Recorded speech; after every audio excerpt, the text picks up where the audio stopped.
Well, kia ora, good morning! Welcome back, or good evening, if you're that way inclined. Not me, but that might be you.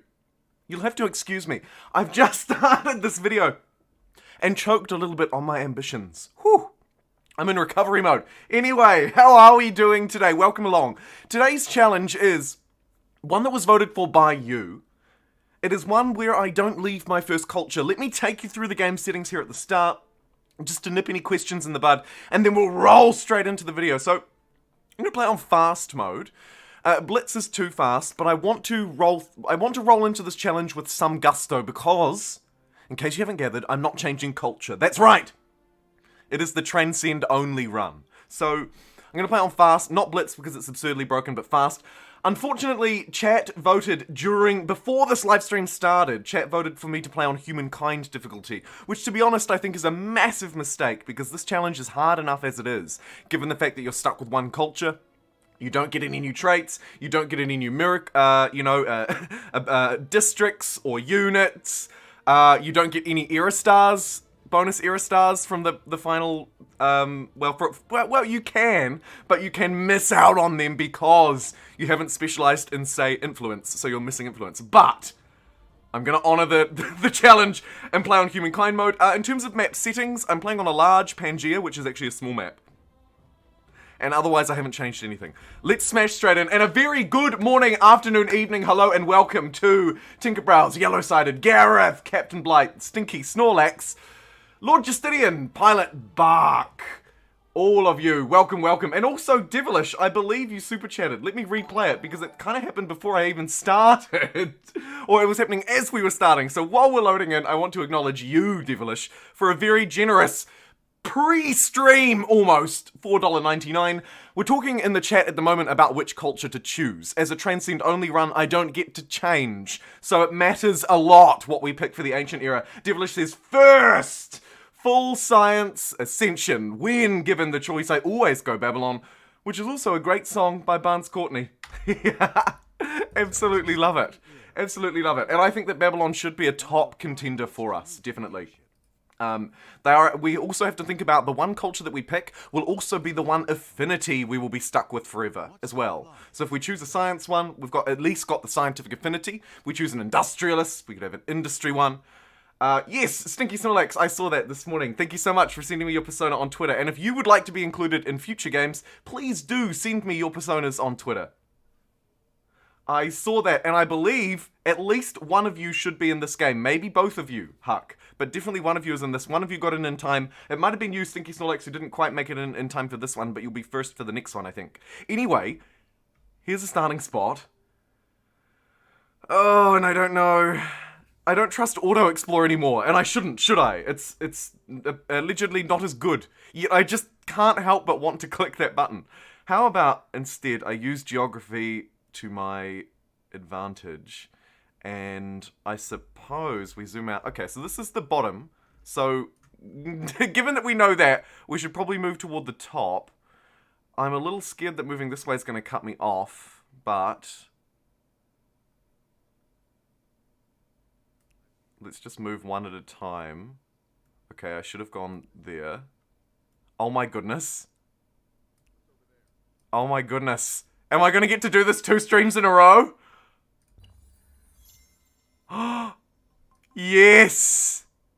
Yes! This is the dream start! I don't know if you saw my advanced tips video today, but boy do I have an advanced tip for you.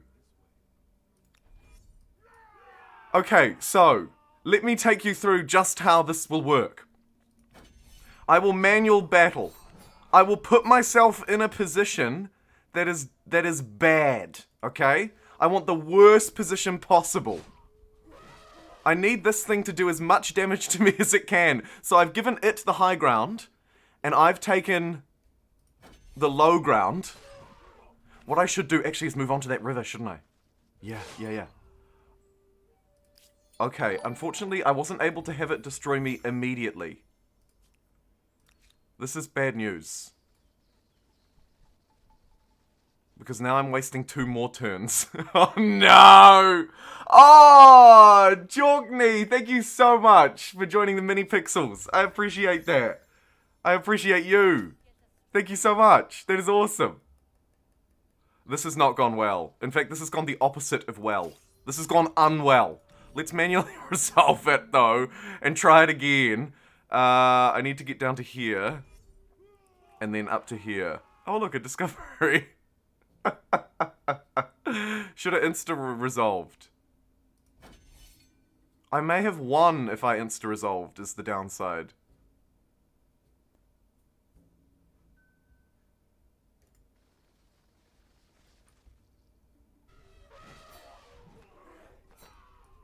This is a disaster. This is a disaster! Should I re-roll? I've just accidentally beaten that thing twice. I messed up re-roll. Come on! I mean, I didn't mess up. We just, you know... Oh, here's the people in this game, by the way. Welcome, friends. Okay, we'll keep playing on fast mode. We'll keep playing on Humankind difficulty. This, for some reason, likes to change back to not the settings that I put it on. Which is fine. Okay, we'll try that again. No funny business this time. No funny business! Chat are absolutely berating me. Oh, which you can see on screen. If you're watching the VOD, you can now see chat on screen. But why this is a disaster? As promised, I'm here for the first hour, but then I gotta head to work. Ah, good to see you, Cameron. Do you think you can win within the first hour? With the right start, maybe. I won't keep re-rolling, though. We'll just, you're right, we do need a good start on Humankind difficulty. There's no we, this is all you. I always throw you guys under the bus. I'm like, we didn't do very well, did we? Oh, we need to do better. I'm sorry, I do that every time. Okay, right, this time, let's start afresh. Start anew. A new promise. a new game. A new life. Go and automatically explore, you beautiful you. We found nothing on turn 1. Lovely. Really lovely, actually. I was just about to say, man, I really wish I find nothing on turn 1. Delicious. And I found nothing. Okay, we've got Dude Numero 2, who unfortunately doesn't start with 4 moves, though, which is a real shame. However, we will make the most of it. Oh my goodness, won't we just? Yes, give me those wild berries. I want them in... Oh, I'm sorry. I'm sorry. Thank you so much, Jawny, not Jorkney. That makes a lot of sense that the K would be silent. Thank you so much, Jawny, $5.30 for the $5, the flat $5 super chat. I appreciate that a lot. And I'm so sorry for pronouncing your name wrong. I am a moron. Of course the K is silent. Tell me a K which hasn't been in a setting like that. Gotta get those nuts. Turn Auto Explore on. Auto AI will track the right discoveries. It's actually been nerfed. But I don't mind having it on one of my dudes. Even ones that reappear in the Fog of War. Yeah, the reappearing ones in the fog are nice. Not so great for actually plotting out land, though, which is an important thing to remember, that it is also their role to plot out land. So I think that maybe a mixture of auto and not auto is a good idea.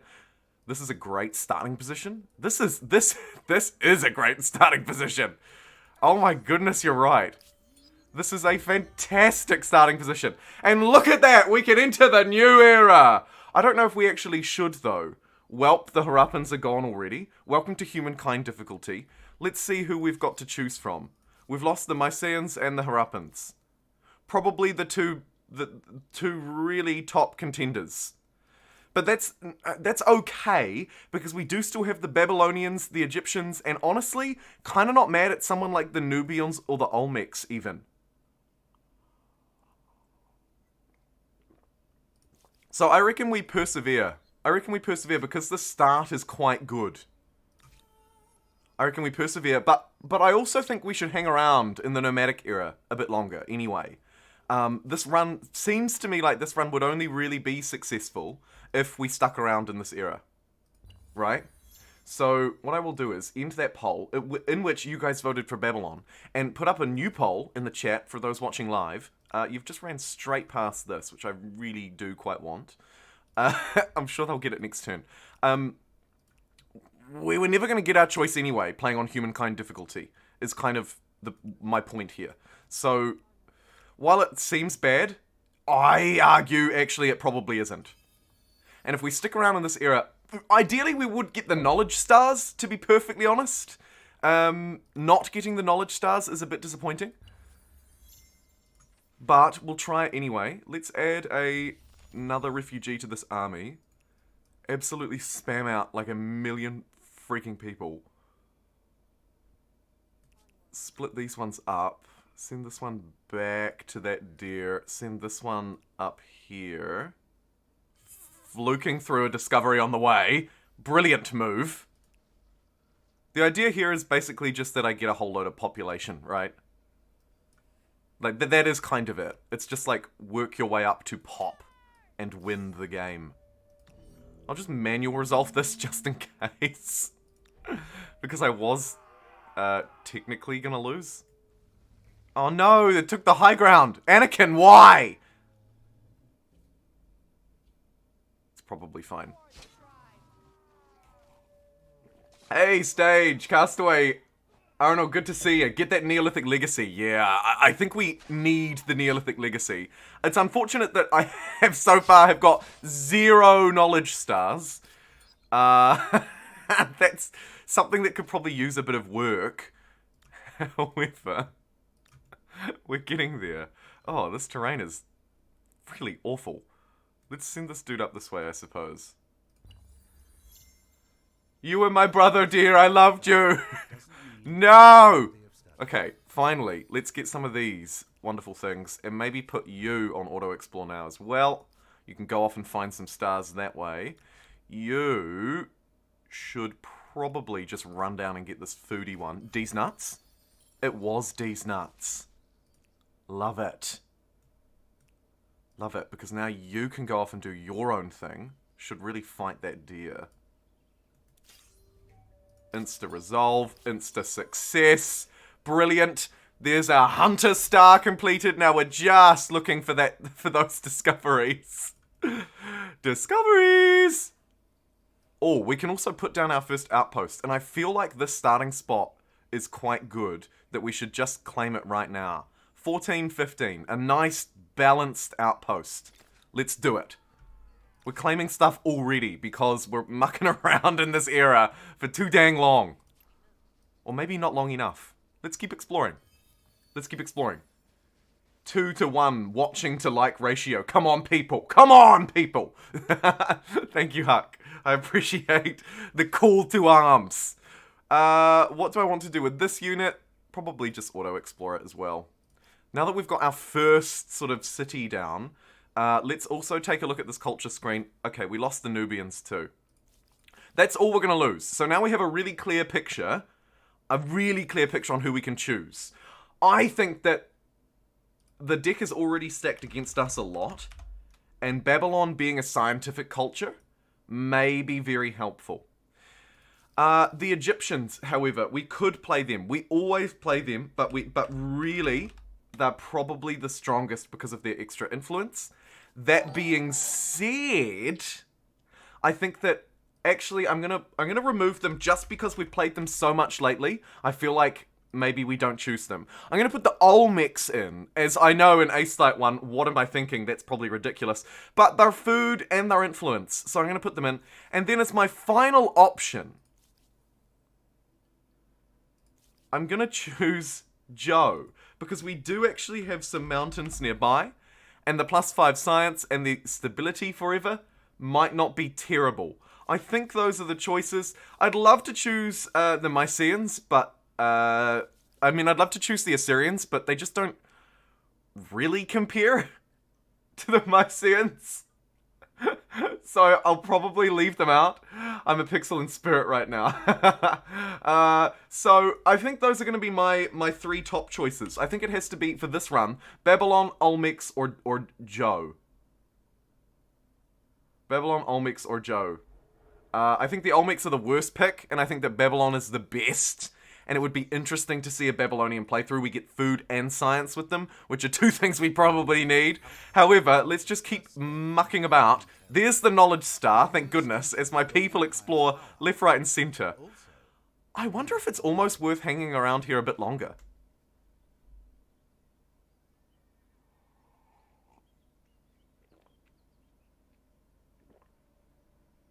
Not here, not now on max difficulty. Da Babylon, let's go. Oh, and Devilish with a $1.99 super chat. Devilish has already super chatted twice, you absolute madman. Devilish says, I command thee to strike the like button. Surely we can get to 100. Can we make it to 100? Please help us make it to 100. Also, I love the democracy, but the game also. But Babylon is kind of obvious. Is kind of obvious playstyle with science. Whoa, humankind difficulty, not changing culture. I don't know if anything is obvious at this point. Either way, I think we should probably go for the makers for the extra production, because we're not choosing a productive civ, but we will be likely choosing one with either science or faith. So I think that's kind of an obvious choice for me. Let's go makers and get that extra production. You're probably going to run and grab that, aren't you? Yes.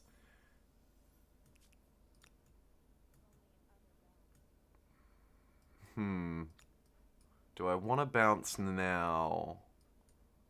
We've probably done everything we can. I think it's a good idea to bounce now. I will turn my eyes to the chat now and see what you guys think. See who you voted for. Let's have a look. It looks like it was overwhelmingly Babylon.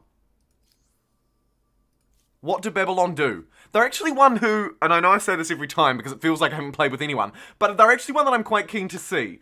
Let's have a look-see, and it looks like it really aligns well with you Super Chat bribers as well. Babylon's 60% of the vote to the Olmec's 22 and Zhou's 16. Wow. Okay. We're going to move now into the Babylons. We receive +2 science per research technology. It's a small buff, but it will help us a little bit throughout the game. Their astronomy house provides +3 science per adjacent farmer's quarter. And on and on city or outpost we get +1 food per scientist, +1 science per scientist, an additional slot for a scientist, and it counts as both a farmer's and a research quarter. So basically, build these, surround them with science. We have a unique unit. It's a guardian, which is kind of fun, but otherwise probably won't see a lot of use. Okay, here we go.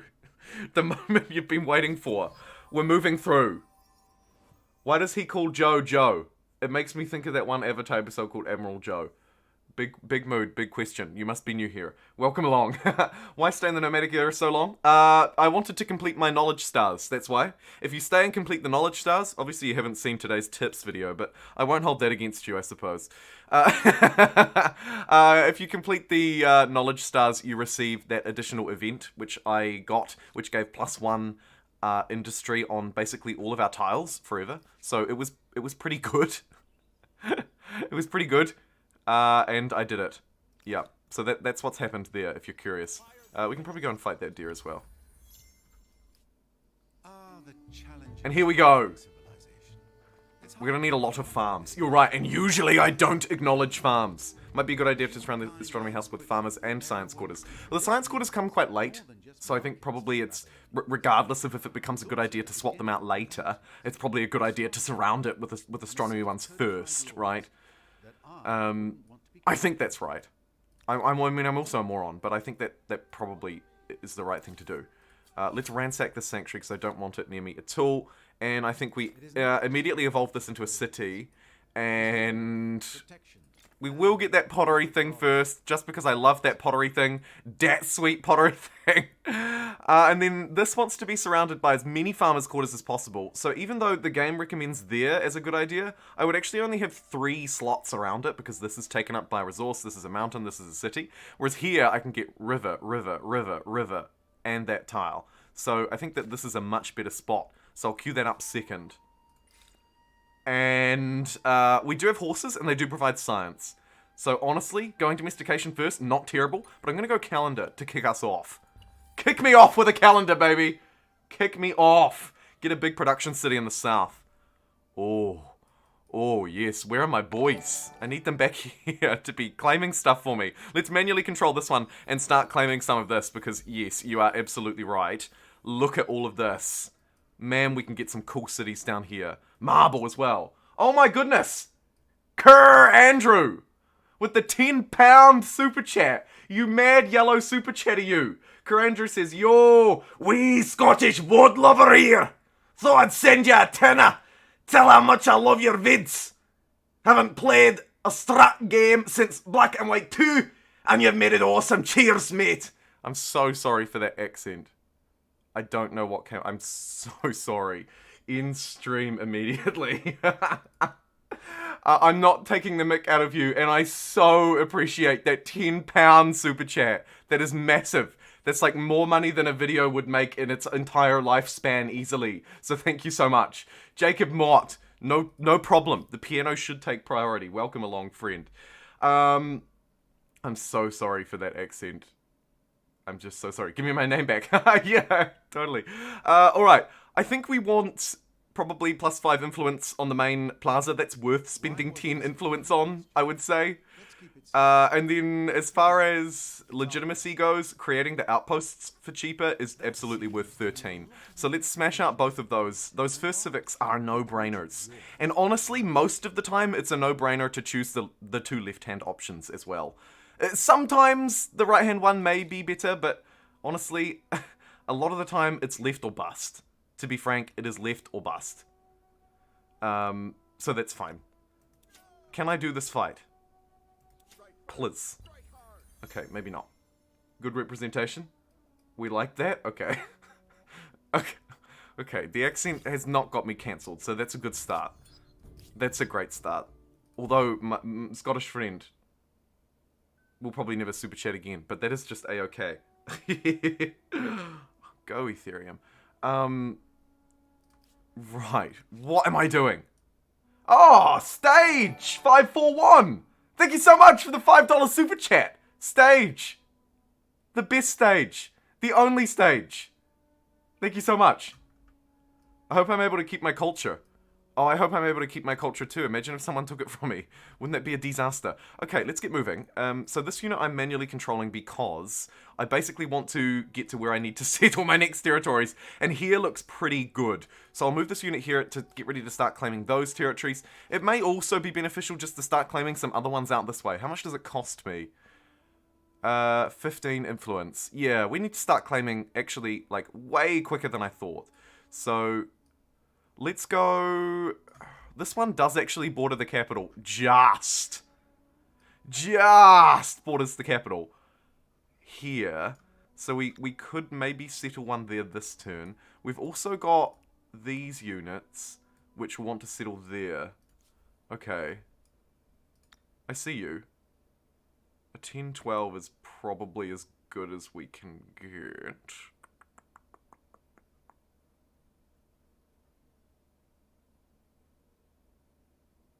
Although if we keep the rivers free... Yeah, let's keep the rivers free. Let's nestle in next to this mountain. Yeah, cultural osmosis is going to get us, so we need to try and get in quickly and get these civics and make the most of them before we get forced to change. You're absolutely right. Kurs take up roughly 2% of the chat right now. Go you! Okay, so I would like to remind you that we are playing on fast, so we need to be fast. Faster than I am being, I dare say. Let's grab this discovery. That's given us a religion, and I think probably +5 faith on the main plaza is the way to go. Still, I feel like in most cases, that remains the way to go. But in fewer cases than it used to be. I think it's a good improvement, because it helps certain cultures as well that don't really benefit that much from having a lot of cities, right? Like the Huns with all their outposts or something like that. So, yeah, I think that's quite cool, honestly. Oh, look at all these mountains. Zhou would have had the most amazing time. But, alas, it was not meant to be. Oh, we got a warrior. Should we go and see what we can find? Maybe we can find someone to fight, get some military stars at the very least. Surely. Actually, yeah, let's make that a priority, because I usually forget that. I almost always, in fact, forget about my military stars. I'm very surprised that we haven't seen someone else here, to be perfectly honest. Because this is a small map. Where is everyone? Like, where are they? Do I have this place entirely to myself? I mean, I'm not mad at that if I do, but... feels bad. Let's hoover up that luxury with some influence. I know that's a bit of a risky buy, but... honestly, like, we can start attaching stuff up to Babylon here and get this done quite quickly, actually. Quite quickly indeed. So Babylon has got its one unique district. Now we definitely need to start surrounding it by at least a couple farms. So let's get 1, 2, 3 farms around it. And then maybe we get another one here with cheeky couple of farms around it. And then we'll build our holy site. I always do leave the holy site build a bit late, I know. I get ripped on all the time. Well, I get ripped on sometimes because I leave it too late and then don't get a religion. Oh my goodness, we've found a Wando. That's really good. Because they give 10 stability and 5 influence. And a bit of cash as well, which is quite nice. Jum lonely. Whole continent to myself. Well, no, because there should only be one continent.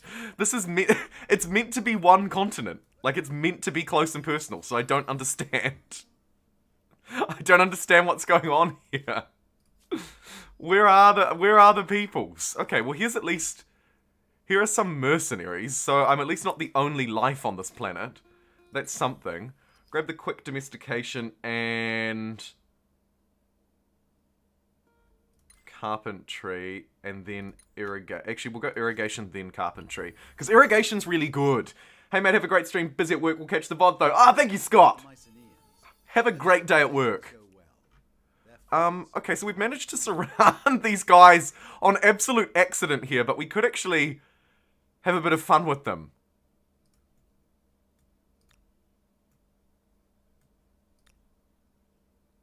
We can't reinforce, though. Something to bear in mind.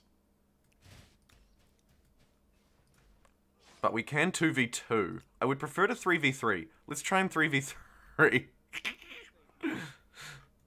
Love it. Hello? Is anybody here? Is there anybody on this world? I mean, don't get me wrong, I kind of hope there isn't, because then we'd just win, but... but, you know. What have we got here? 11, 12. Pretty good. Not amazing, but pretty good. There's actually nothing of use in this territory, though.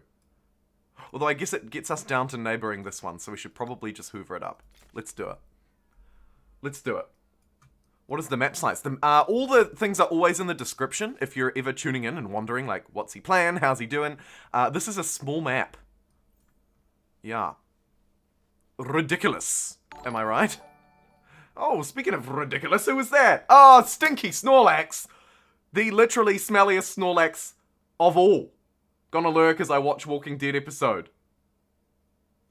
Brilliant. Thank you so much for the £2 super chat. Oh my goodness! Devilish, a member for 5 months of the mini pixels. That is a cool alert. I didn't know that was a thing. How did you get that to do a thing? What a cool alert that is. Hello, hello! Is there anybody out there? Just nod. Amazing. Not modernizing is the way to be famous. I mean, you're not wrong. This is a fight that I could win if I manually resolve it, but may struggle on auto. So we'll manually resolve, we'll move to here, which is not on a river, but is unfortunately low ground. Where would I like to be? Ideally, I'd like to be over here, but that's a hard sell.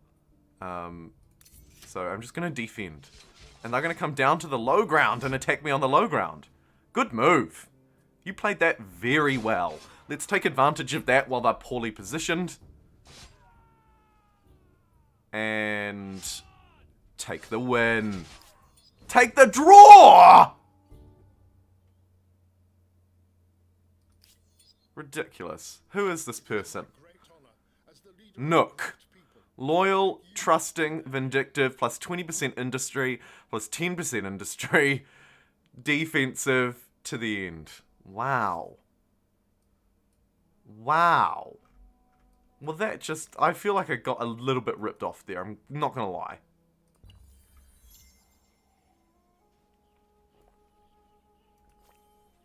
Let's merge up this army and take out these boys in the fight to the ages.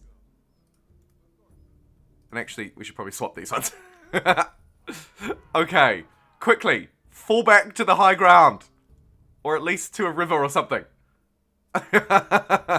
Just do something useful with your lives. Okay, you defend, you fall back, you fall back. Who was that? Oh, Max Kobe. Thank you so much for the $5 super chat. The $4.99 99 super chats. Thank you so much. Super chatting for a super content creator. I don't know if I'm super, but I can definitely tell that you are. Thank you so much, Max. That is awesome. You are so very kind and generous, and I appreciate it a great deal. Honestly, such a regular supporters of the channel. Of the channel. We should swap these, right? And put out these guys. Wow, look at this. They're actually not going to attack me over this river. Wow. They did a thing. I read in the patch notes, and I mentioned it at the very end of my video, that the sort of pathing and military decisions, particularly for independent tribes, have been adjusted, but I didn't think they would be that significantly adjusted. They just literally wouldn't fight me. How do I win the game if the AI doesn't run at me? No! Curse you, developers, for making your AI smart again. What and why and how and who and where. Let's settle this foodie territory down here. You feed my daily video addiction. Not sure what I'd do without people like you in my life. Yes! Gotta love it. Thank you so much. I really appreciate it. I could ransack this encampment. I do have a warrior down here doing a whole lot of not much. But it actually might be a good idea to come over here and protect this one. Oh! Hello. No, here's a better idea. Here's the independent city of Knock. Let's go and knock on that door. Hopefully we can take it before they get established. Yeah, this is literally shocking. They've got positioning over me and there's nothing I can do about it. I'm gonna have to try and move out this way, I guess. Let's just move up and see what this looks like. Us standing on the river, but we are defending. So it'll nearly balance out. Wow, are they still not gonna fight? Interesting.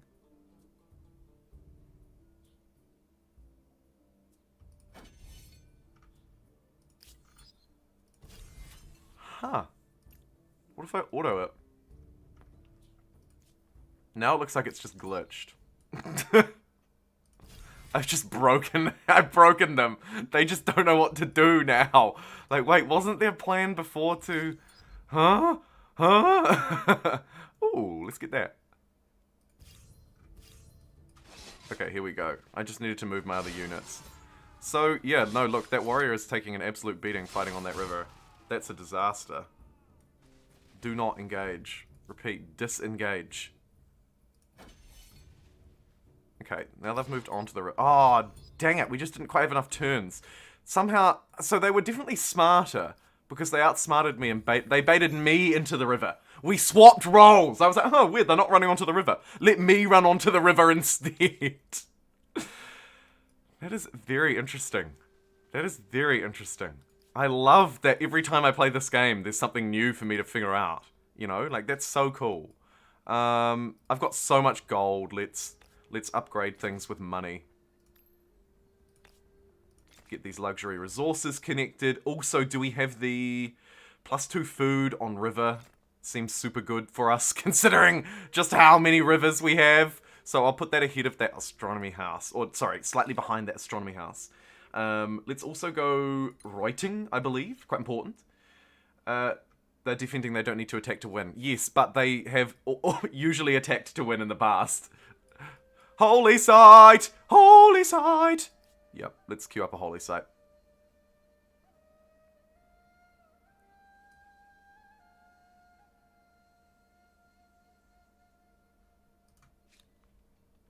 and build it first? Question mark? Let's get flood irrigation and then holy site. And then maybe also we start to get... Oh, right. So my second city is actually coming online down here, I believe. Shoot. How do I get in? Not easily is the answer. Knock is a fortress. Fort Knock. Literally Fort Knox is what we're dealing with here. And this guy's blocking me as well. Narn converted to a new religion. The people of Narn are converting to my religion. It's mine! And shall we get a nice wee productive outpost down this way? It's going to nearly starve, but if we connect it to the capital, it will provide some reasonable resources. So I don't think we worry about food in this one at all. I think we just go for, like, literally the +2, +14. Yeah, let's do it. Let's get that established right there. Brilliant. Knock, knock! Hello, knock. Oh, a new player enters the arena. Who are you? Angel Spike VG, the Nubians. You are an introverted, weary, vindictive archetype. Basically sums up anybody under the age of 35. Charmer, +50 stability on all cities. How good! And 0.8 0.8? Influence required to unlock a cultural wonder. Right, so it's times 0.8. So a 20% discount. Basically, is what that's saying. Or 80% of the original cost, I suppose. That's written quite strangely. I'm not sure if people will, if everyone will intuitively know what that means. However, these aggressive AIs are deciding to fight me! Is it the chariot? It is. Do not fight the chariots. They are not worth fighting. Just run. Run, you absolute fool. Now, these ones are blocking my way. Oh. Honestly. Now Nock's got a population! Curse you, Nock! You defendable Nock, you! Everyone is vindictive now. Mood. Shots fired. Absolute shots fired. And I can't even... I need this unit to get out of my way. I really need this unit to get out of my way. Or I need to buy them, I suppose, is the other option. +14, +7. Oh, look, a card. Oh, should we run for a card as well? We probably should. It's going to take us 3 turns to get there, though. Let's try it. We just would really love to be able to quickly take one of these cities. I don't even mind if I have to legitimately fight for it, but if I could walk in while it has 0 pop, that would be a buff that we need. Is that an aggressive chariot? It's a peaceful one. Okay, we might get away lucky there, then. Here, unfortunately, we're really not getting away lucky. Gonna have to manually resolve this fight, which is something I never want to do. Oh, and the chariots as well. Disaster. Disaster. Why did I not even stay on that flag? Who knows? I actually toyed with taking this high ground instead of the flag. But I definitely just want to hide on the flag and lose this unit. But look at that sage. Yummy sage. We're seeing some good... Hey, this unit has moved, though. That's... Oh, no, but the wrong unit! Oh, please! Okay. Knock. Not gonna happen. Let's bail on that. Another one is being established down here, though. So... Yay, we discovered writing. Beggars can't be choosers. We may be able to take the other one down there. Connect that glorious marble. And then... hoover this into Babylon. Babylon now losing a bit of stability, I acknowledge. Not ideal.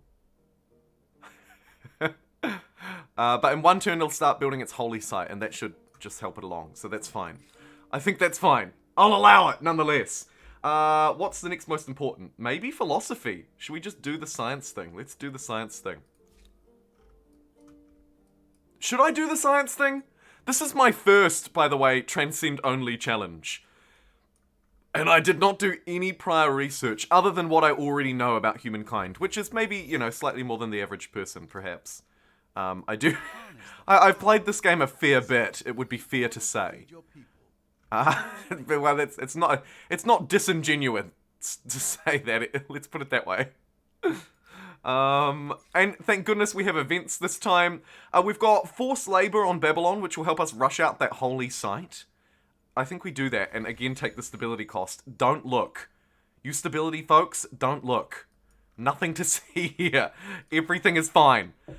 Everything is actually especially fine because of this. Yes! The free city! Who wants to name it? Who wants it? It can be all yours if you want it. Okay, so we've hoovered up this free city. This is fantastic for us. It's the absolute catch-up mechanic that we need. Not only can it help us along with our holy site, but crucially, more importantly, we get the cultural blessing civic, which will give us +1 influence on main plaza and +1 influence on administrative center for 14 influence. Let's do that. That's huge. I think that's definitely worth doing now that we've got 2 cities, especially.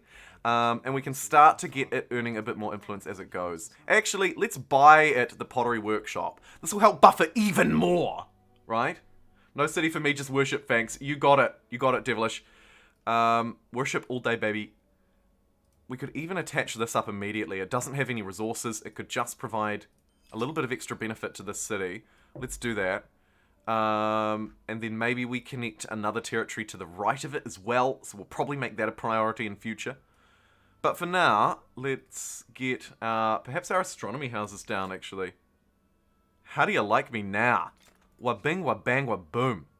Brilliant. This is not bad at all. This is not bad at all. Yellow City, Jumbo's production. Why not call it war crime? What do you mean war crime? We did them a favor. Don't you know the old colonial line? We were helping them, not the other way around.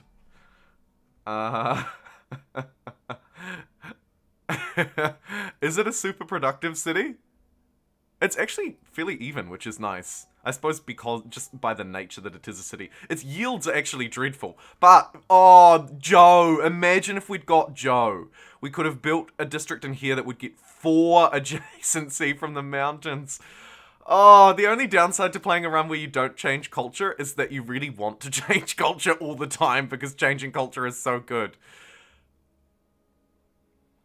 Oh, this was very nearly a free city for us here. It was so close. I could try and siege it.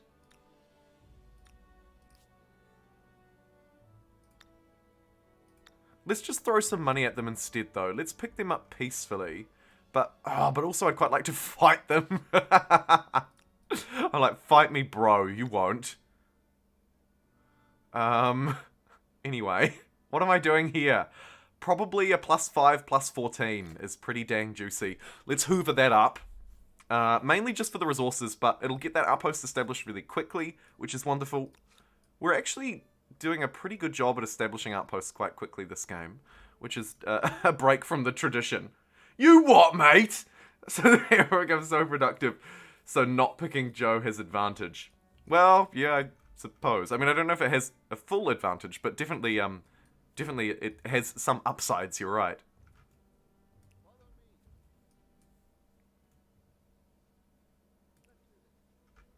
I kind of want... Do I want this territory? How big is this? Oh my god. Okay, so this one would... Oh, look at that. Another beautiful spot. But yeah, I think we hoover up this one because it has saffron and papyrus, or papyrus, as it were.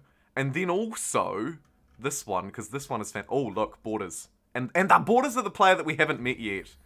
Hey, I just met you and this is crazy. Daniel, you've been a member for 2 months, so call me maybe. Whoa! Kick-ass dude! Kick-ass dude enters the chat! Whoa! An orange super chat! My dude! Thank you so much! Kick-ass dude! Says, name it...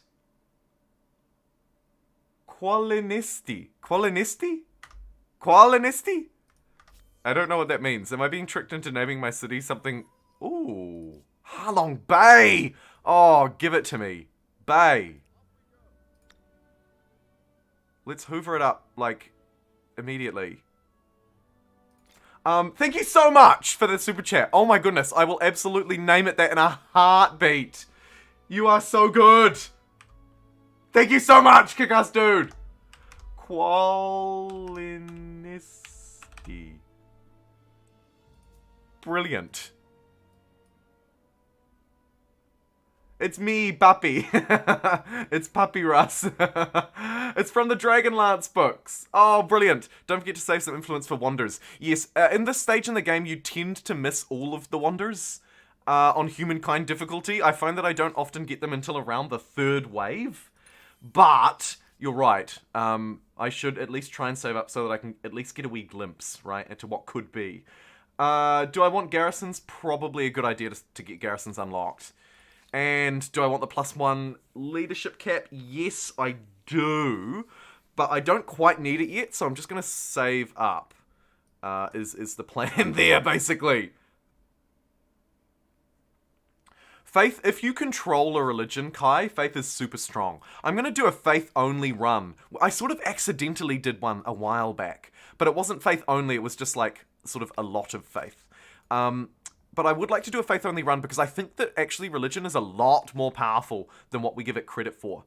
And having control over your own religion and being able to pick the tenets first is actually really strong. A lot stronger than what we give it credit for, like I say. So, yeah. Don't rule it out, but you're also, like, not wrong. Sure, now I've got 3 units here. I'm considering going back and fighting this again. Oh, they've got 4. Let's not. I've immediately decided that's a terrible idea. Let's just not do that.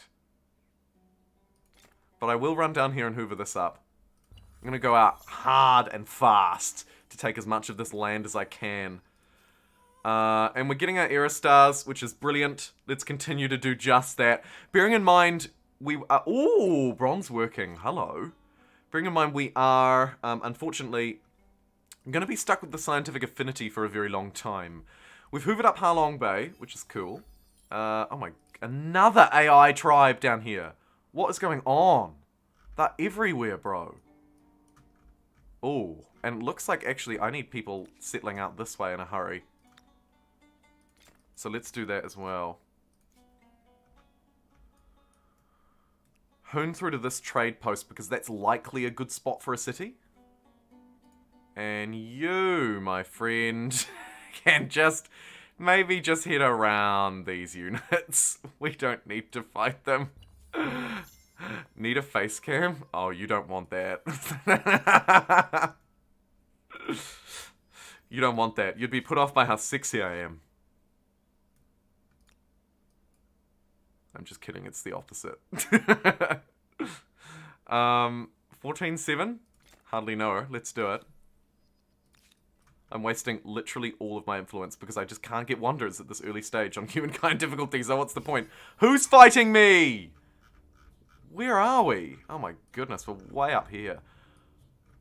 Honestly, we could probably take them, but I don't feel any need, and I kind of want to run back this way anyway, because look, Pink is starting to grow and expand their stupid freaking borders. Also, here's a city that I could have taken for free, but I'm never going to get back there in time. So that's fine. Let's grab fishing for free, speaking of free. And also organized warfare so that we can reinforce, right? Fairly important.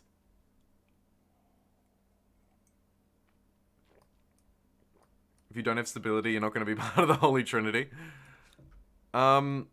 Yeah, stability is, like, not the greatest thing we've ever done, it'd be fair to say. It could be a bit better. But these astronomy houses are just so good! Let's get some garrisons down, though. Because I think you're right. Like, that's probably a fairly good idea. To buff my stability at this trying time. Let's get a couple out, probably where the harbour will be in future, tends to be a good idea.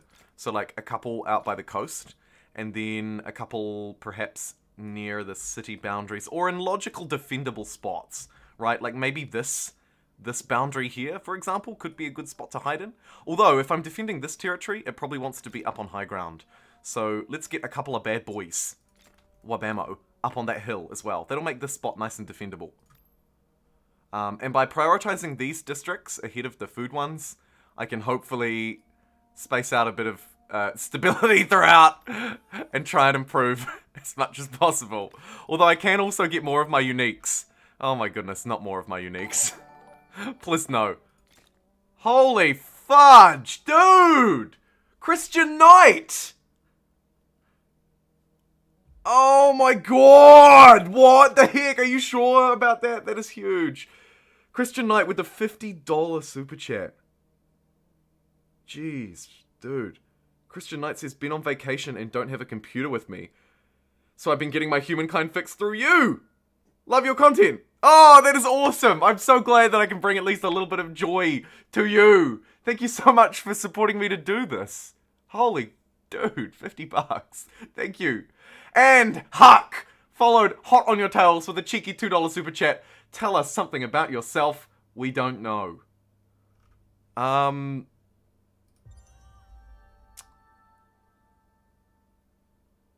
my goodness, it's time to choose a new culture. Who should I pick? Do you just transcend immediately? I guess there's no point waiting around for era stars, right? Because my affinity doesn't change. All we get, by the way, I will respond to your question in a minute. Sorry, if you have any, like, suggested questions, that would be nice, because it's quite a wide, like, tell me something you don't know. You don't know that I am allergic to avocado. How about that? You know, like, I could say whatever. That is something you don't know, so I guess confirmed. It's actually only a slight allergy. Like, I won't die if I eat it, but it's a bad idea. Right, so transcending, by the way, this is the whole name of this challenge. So instead of changing culture when we're allowed to at each era, we transcend. We receive plus 10% additional fame gain bonus multiplier. So I assume it's the right thing to do to just transcend immediately. Now you might wonder, what's the point if you're not changing culture? And you'd be right, we're not getting new districts, we're not getting new bonuses. This is really the huge downside to transcending only, is that you don't get those extra things, right? And not getting those extra things matters a lot to us. We won't be able to snowball in the way that we normally could, so we need to find other ways to do it. And I think the plus 10% fame gain is, to be honest, pretty bad. Like, let's be real, that is just bad.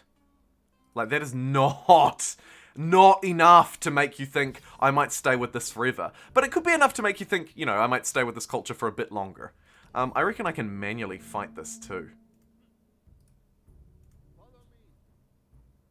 So here we go. This is now really the true test for how strong or how weak will this be. Okay, these guys are archers, so hiding in the forests ain't gonna cut it. Yikes. That is such a huge yikes.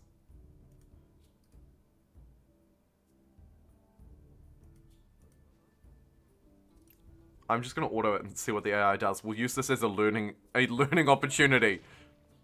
Because clearly we're gonna lose to these two archers. Yeah. That's a disaster. Should have absolutely retreated that. Oh well. What can you do? Tennis is my favorite sport. There you go. Well, racket sports in general. The more you know. The more you know. How about it? Maybe we should save for a third city. We probably should, seeing as doesn't look like I'm going to be able to just hoover one up for free. Yeah, that makes a lot of sense. Which territories do I not have here, and which do I want? This has a strategic resource in it, and it's still unknown, which makes me think I want it badly, because it could be uranium. I'm already thinking about how and where to get my uranium from. You must, really, you must. Do I want to spend 63 on claiming this blob of land?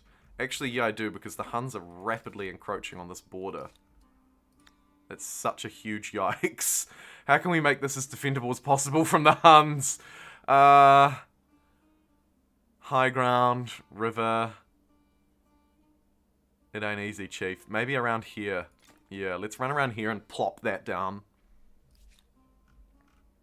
And looks like this is going to be our forward border. We've got our forward border established here. And we've kind of got our never eat soggy wheat bix. We kind of got our western front here. It's a disaster. Oh my goodness, it is though. Makes me sad that Kiwis rarely do well at tennis. Lol. The shade. Can I beat these two units? Maybe if I heal. How do we look now? 32 to 36. Not ideal. Really not ideal. I don't have to move, so I may not. Although, we could sneak forward and claim this. Saffron. Nah, let's not. I think that's too greedy. Oh, Alan enraged. The real issue is the emblematic units. They should get a small but noticeable increase. Yeah, you're also right. The emblematic units are a big hold-up because now I'm stuck using basic units for the rest of the game. And while the basic units aren't necessarily terrible, they leave something to be desired, I think. I definitely think they leave something to be desired. We can actually rush feudalism, which might be a really good idea. Let's beeline feudalism in a major laser way. And try and get those quick, new cities established. That could be one way that we can play catch-up here. Equally, buffing the commons quarters is nice, but we don't have to do that at the minute. Oh my god. No! Quickly attach this to Qualicenti. No! We have to wait till next turn. What have we got here? Oh my goodness, the 4v1. Get out of there. Get out of there. This territory becomes my new northern border, I suspect. Yikes, yikes, yikes. We are taking hits on all sides. However, we have now upgraded our religion. I think Seek Wisdom is probably what I want. +2 food on coastal water or lakes is really good for future harbors, though. +2 stability on river is almost not terrible. +2 industry on forest and woodland. Oh, I probably need that, actually. Let's get that. That seems really good. And I almost never get to take that. +2 industry on forest and +2 industry on... Wow. That seems really good. And while we're here, let's also give the people what they want. Devilishism shall reign supreme. Build walls to hide behind the Huns. Absolutely. Where is going to be our Hun front? Oh my god. Oh my god. They're coming. They're coming. No! Which one of these territories do I want to protect the most? 90 influence to attach. So I can spend 10 on the copper and then attach that up. Get some... Okay, we need the technology for walls. That feels like a big deal.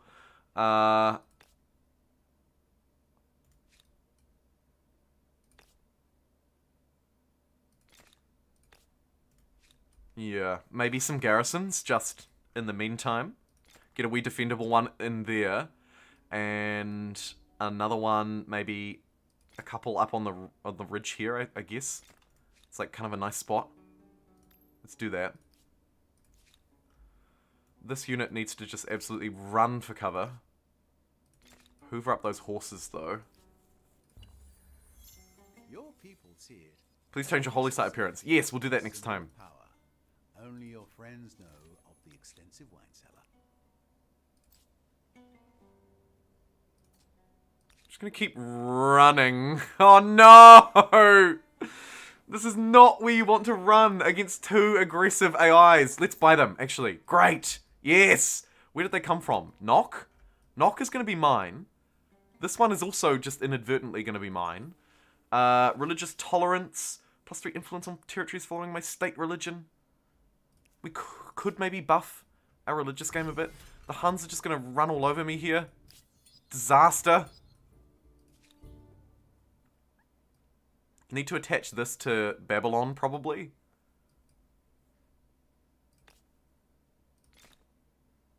Probably. So these are the renowned Celts. Whether or not their soldiers are naked. Let's get the palisades, sorry, online. Good call. Very good call. The best call chat's made all day, baby, is to get these online. So let's build them as a priority. Couple of turns, and we'll have walls in our cities. Can now use these 2 archers maybe to have a little bit of fun over here.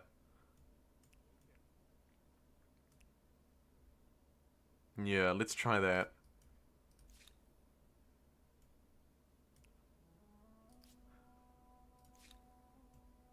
Step up onto that high ground. Oh. Did they move to intercept?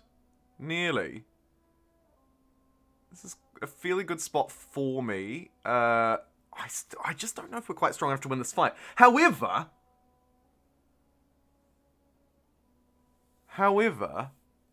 could get a couple of military stars off them. Can I hoover up those units as well? No, I can't. I'm going to try and sort of buy my armies where I can, which a big part of that is buying knock. If we become influential over knock, we hoover up a great city and we'll take their units as well. But for the time being, let's get walls online. And sure, let's see if we can win this fight.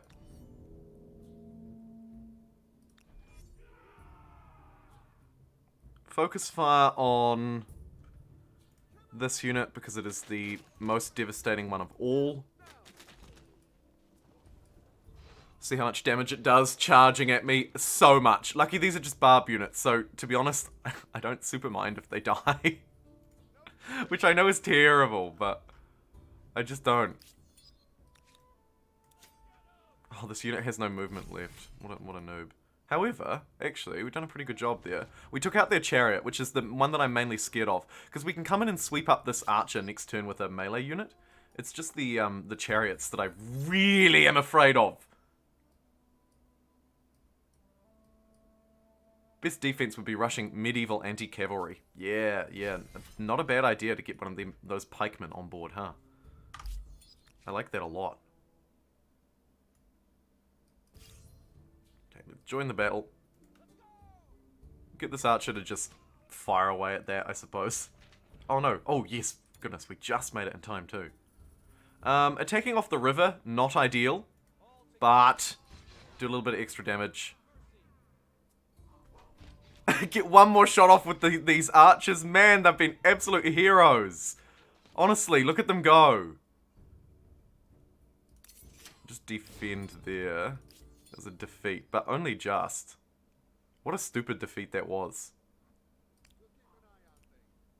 I'll just heal my unit to full, though. That's fine. Oh. We'll heal up both these to full. Brilliant. And it's like, nothing ever happened. Hoi hoi. Can I buy any of these? Yes. Let's hoover those ones up. Brilliant. What's going on here? We are fighting over a territory that is mine. Manually resolve. Oh, low ground. Why you do this to me?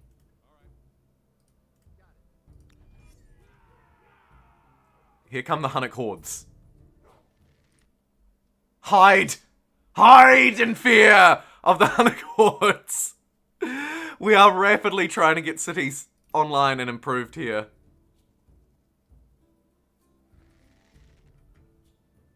But it is tough.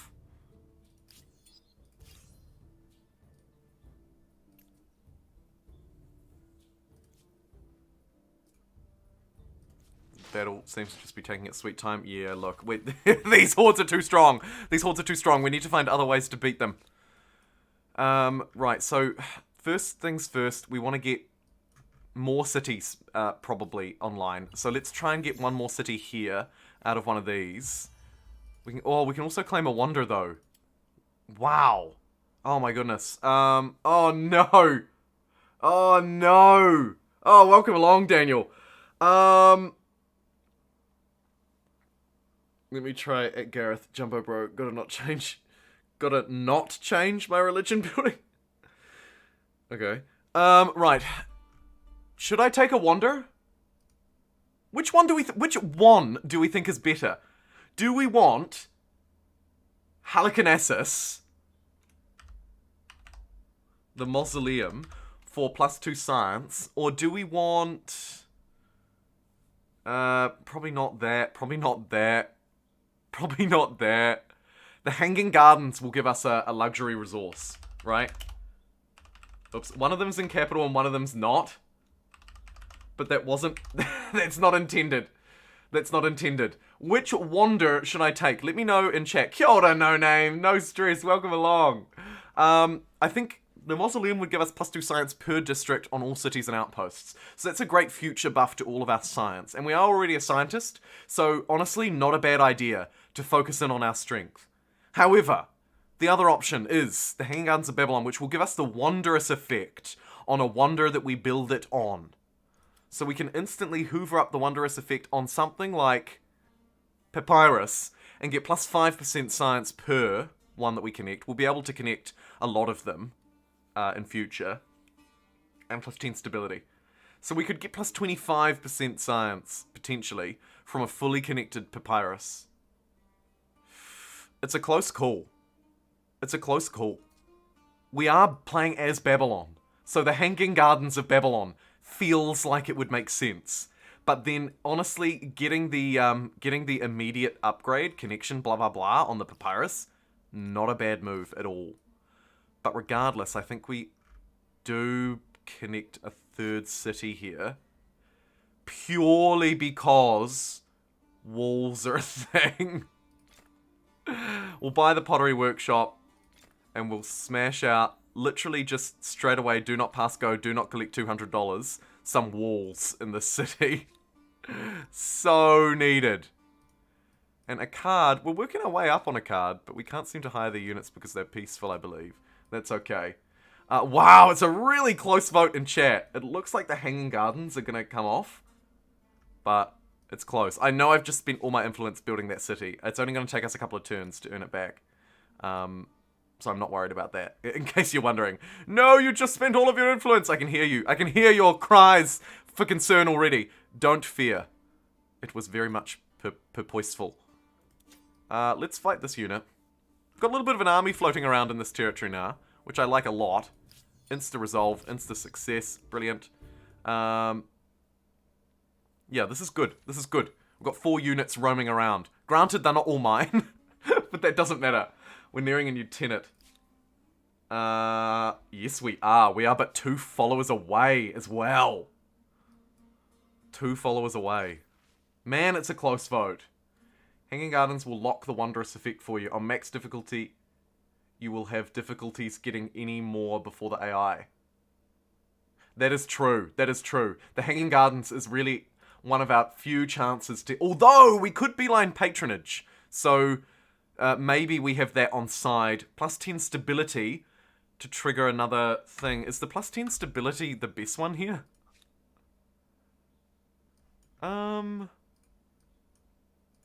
Oh my goodness. This city is absolutely floundering on stability. Let's get it a freaking holy site.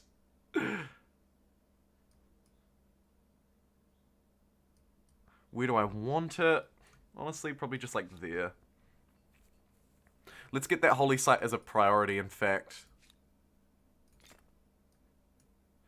3 more turns. Yeah, nice. Because we've got all these cities. There's probably no point in this one doing it, though. Okay, so we get that online. And honestly, I probably do choose the stability event. It can also trigger another one, which is kind of fun.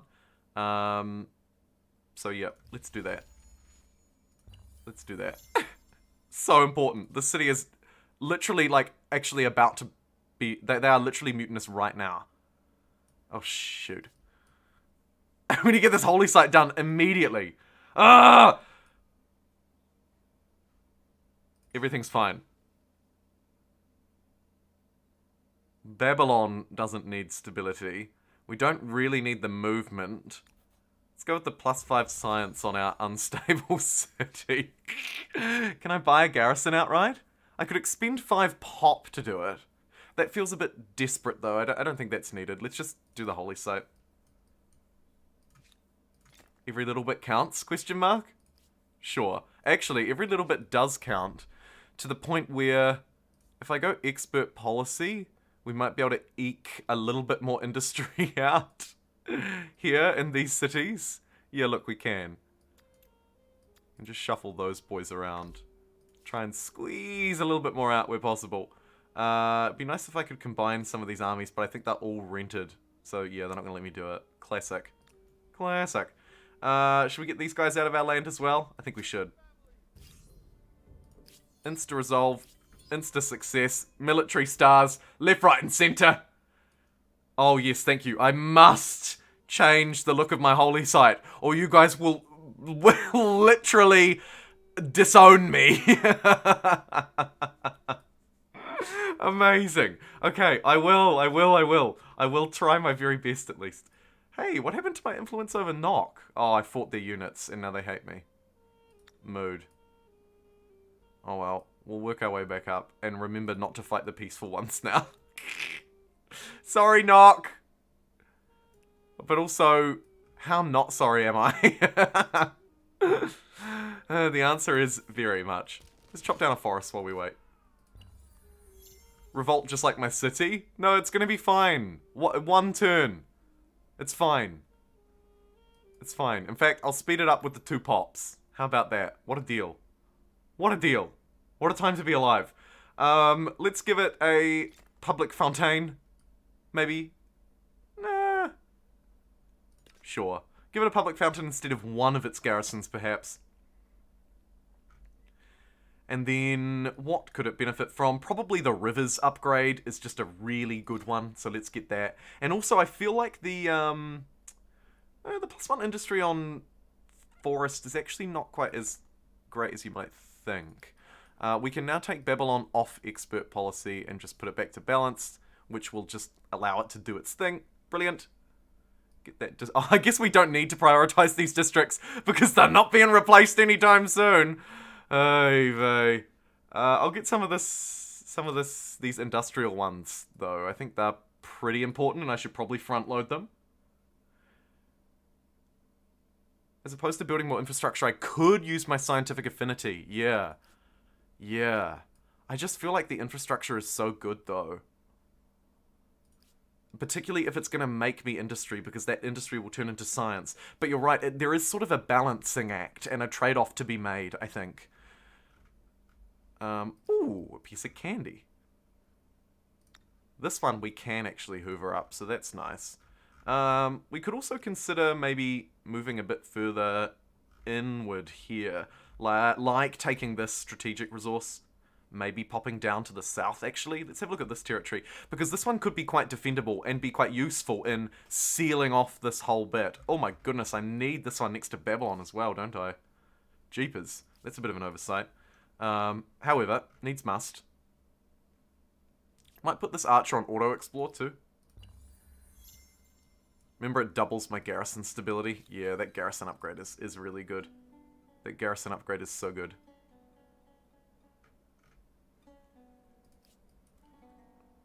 Hey! Look! It's time for me to do a thing! Yes! So,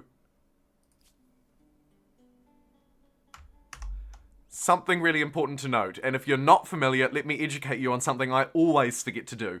When you're choosing a religious tenet, right, so when you're moving through into the next tier, you've got the required number of population following your religion, you can not only choose an additional yield, let's say in this case I like bear not false witnesses, which gives me +5 science on my research quarters. That seems very good. What you can also do is change the view, change the way that your holy site looks to mimic a real life religion. You gotta love it. And I always forget to do it. It's a fun little flavor element. It doesn't do anything else, but it is pretty cool. So bear that in mind. You can make your empires look a little bit more sexy if you change this. And chat, I know you dragged me over the halls for it. Who are we picking?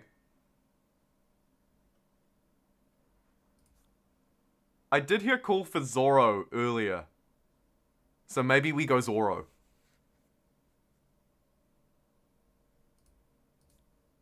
Let's do it. And I'm going to get +5 science on research. Although,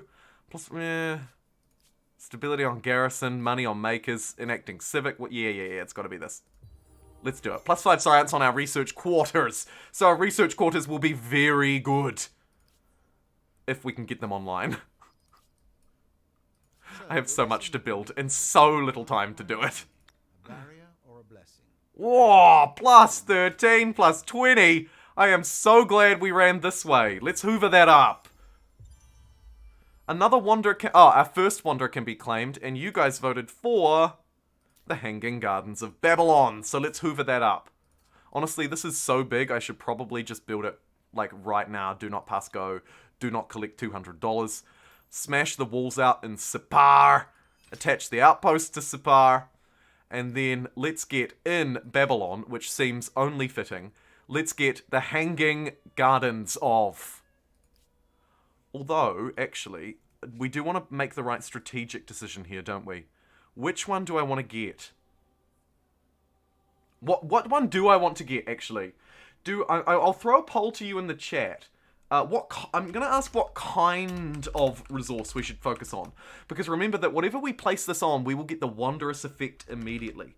Do I want an industry wondrous effect? Because, remember, we can't change culture. So we need to try and find other ways to get resources.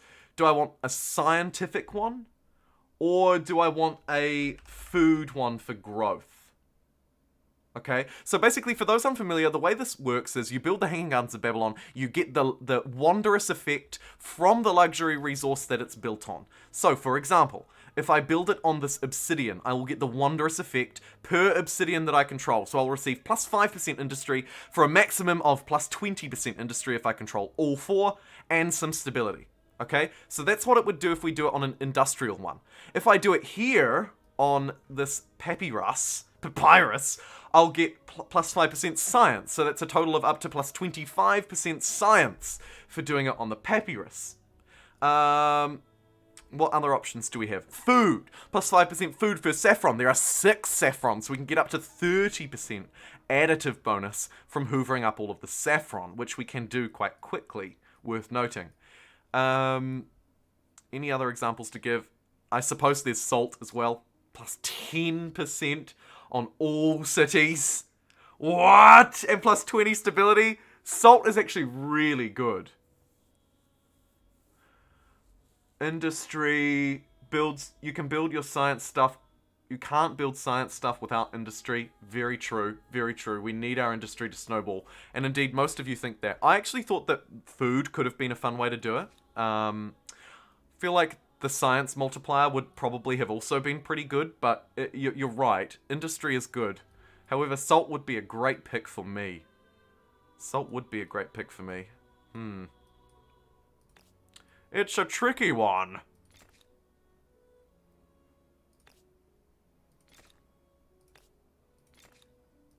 As I hoover up all the luxuries in sight. How good. Let's get all of those online in this city. Which is a nice little city, actually. I like it a lot. And it's got walls to protect from the Huns. The only thing it doesn't have is an army, which is fairly important. Can we hoover up the cards yet? No. Why not? Oh, because they're defending. Okay, let's throw a bit more cash at them then to try and hoover them up all together. Merge this into some kind of mega city. I love it. Put it in your capital. You could lose it to the Huns otherwise. Another good point. Just go salt for the win.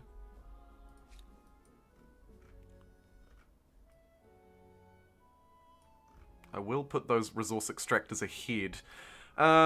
So what do we actually have at the moment, and what are we about to have? We're about to have 2 more saffron. I'm going to have 3 salt from the get-go. I feel like, to be honest, salt is actually the better choice, but you guys voted it last on the poll. Interesting. Interesting. If I had known about the salt, I would have voted for food as well. I mean, you can see it up in the top right, but fair. I probably should have discussed it before putting the poll in. I changed to salt. Okay, let's just do one more repoll now that I've actually gone over the options. And I think the options are between salt and probably the marble. Do I have any more marble that I can immediately connect or buy? No. I think it's salt or papyrus, actually. I don't think that marble is the right call. So I'll throw you a who what salt versus papyrus or papyrus. New pole? Yeah, you're calling for a new pole. I'll give it to you. We've got a little bit of time to wait. I don't need to build it right now. There's plenty of other good things that can be built in these cities. So, not the end of the world. We discovered Imperial power first, because I beelined for it, which is actually quite good. And we're gonna keep beelining to feudalism. This will give us Home Guard, which is a buffed militia in our cities, which will be useful potentially against the Huns. We should also probably get fortifications, though. I might actually get that first, just to get those new walls in place quickly. While we wait to decide where we want the Hanging Gardens, we also have another holy site to build. And it probably makes sense that we place it either in Babylon or down south. I reckon we place this one in Babylon this time. And try and hoover up some good tiles with it, like these ones. Let's build our grand fire temple! How good. How good. No, they bit me to that outpost. Those absolute snakes. I hate you. What can I take from them? To be honest, it probably has to be this one, so let's move and take that. We're just going to run right past this. I could almost ransack it on my way by, but that feels like a bad move. Babylon for the what? Oh my goodness. Love your stuff, Jumbo. Thank you so much, AP Bowler. I appreciate it. Oh, the vote. The vote. Chat has turned salty in a major way. Oh my goodness, the salt in chat is real. Look at you go. Oh no, we're taking some cultural osmosis, but thankfully only for civics that we didn't actually want. +5 science on holy site, or +5 faith and stability on our holy sites. In a weird way, I actually kind of want this. +5 faith and stability on holy sites. I kind of want the +5 faith because we're actually doing well at religion, and I wonder if that's better than +5% science. I can't believe I'm doing this, but I'm going to take literalism. Very odd. Very odd.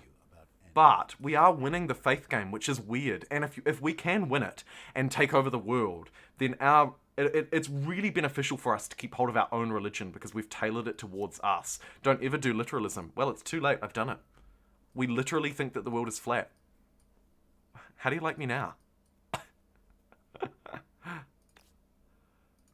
A harbour there, and probably attach these two together when we can.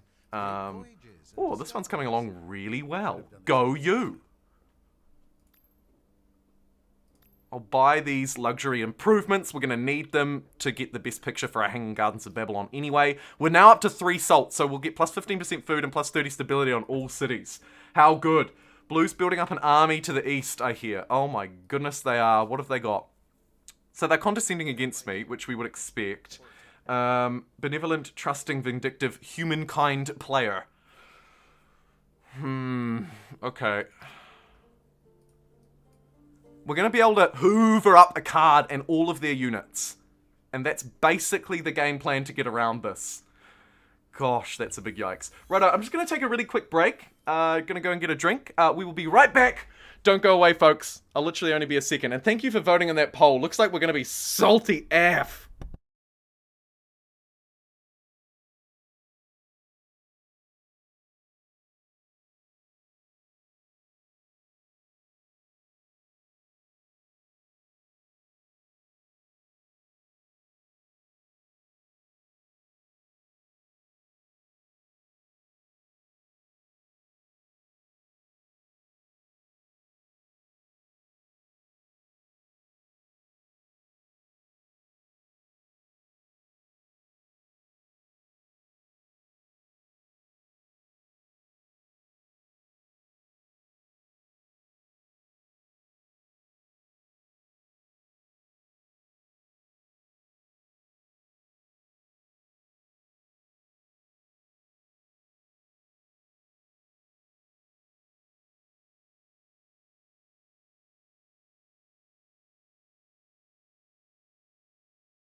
He never does. Quick, everyone hide.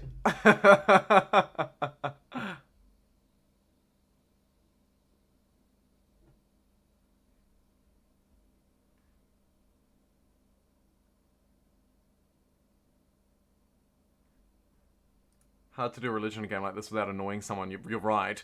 If he isn't back in at seconds, we can leave. Right, so here's my citizens and stone walls, which are important as we see the AI start to make moves toward us. Let's get the stone walls ahead of that iron mine, I think, in this city, because this is sort of our... Oh, look, it's the great city of Sus. Oh, and they are massively influenced. I'm not spending any more money on them. Okay. Where is this conflict? They're trying to kill this unit on its way by. We'll just run. Ooh. Oh, look, they got 2 discoveries. What are they up to? Honestly. Knock, we're working on again. Slowly. Slowly.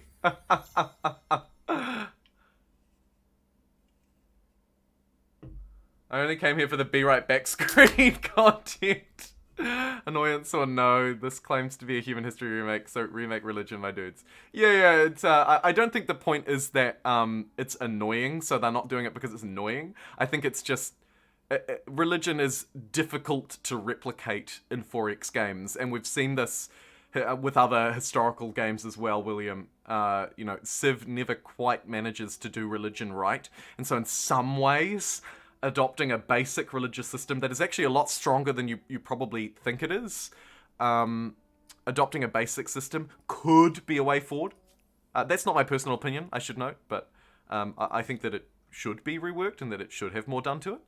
But it's not just about me and my perspective, and I can totally see how keeping a relatively simple system that doesn't require you to, for example, move 1 million great profits around the map and all this sort of garbage that can become quite micromanagey.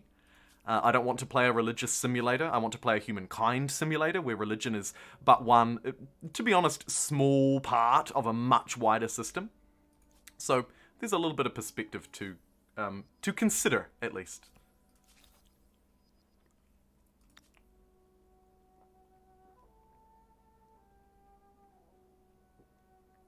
Let's take this territory. They're probably going to get mad at me for doing it.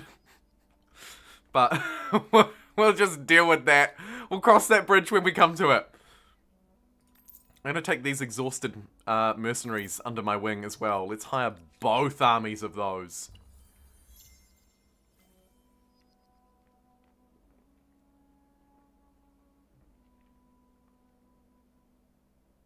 Yeah, also the whole, like, should religion be a win condition? Feels like a rough win condition.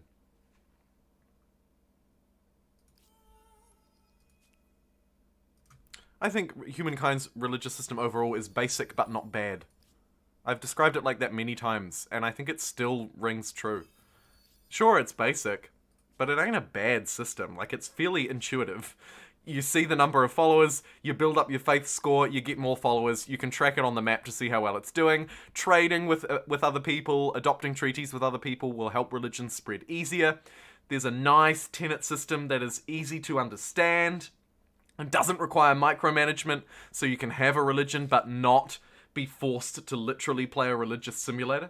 Now again, I just want to stress, I don't think it is the best religious system ever, by any means. But... is it a bad system? I argue, no. Could it be more exciting? Yes. Is it bad? Not really. We probably need war summons for the pikemen, because we don't have any unique units, right? I do kind of have to build these. And then I think top of the tech tree is worth a cheeky beeline. Where do we want to be for the next one? Honestly, 3-masted ship, so we want Seafaring Mastery to get that colony plan. Yeah. Not that there are any islands here. Oh yes, and the pole! The pole! You finally won a pole!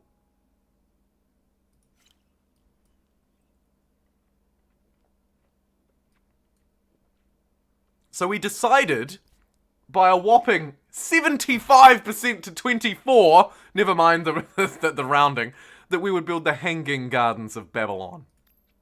And so it will be. And we want to build it on salt.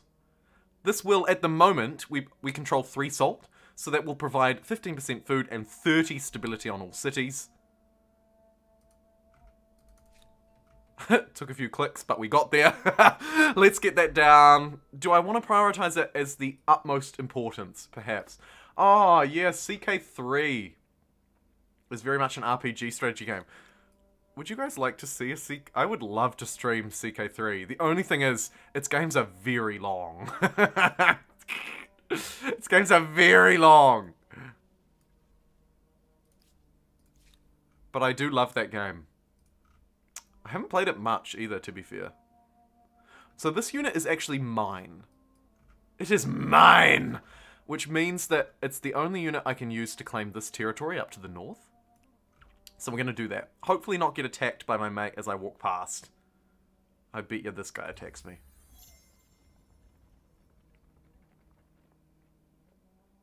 I love CK3. Do it. CK3 is awesome. CK3 is awesome. It is so cool. Very long, playing it right now. Would love to see CK3. I think the best part of Humankind. The games can actually be completed. Yeah, you're right, John. The games feel manageable. Like, you don't feel like you're like, oh my goodness, now I have to sit down and do, you know, all this, all that, blah. It's like, nice. I can sit down and play and win Humankind. Also, for a measly 250, we can assimilate a card into our empire. How about it? Another city. Welcome to the collective. Let's hoover up this territory next to it as well. That will help our expansionist stars. And I reckon we just get it straight on helping out with the Hanging Gardens of Babylon. We've also, of course, hoovered up these units. Plan. Achieved. Now we've got swordsmen and these OP chariots. Should we fight them? Shall we take the fight to them? Maybe we should.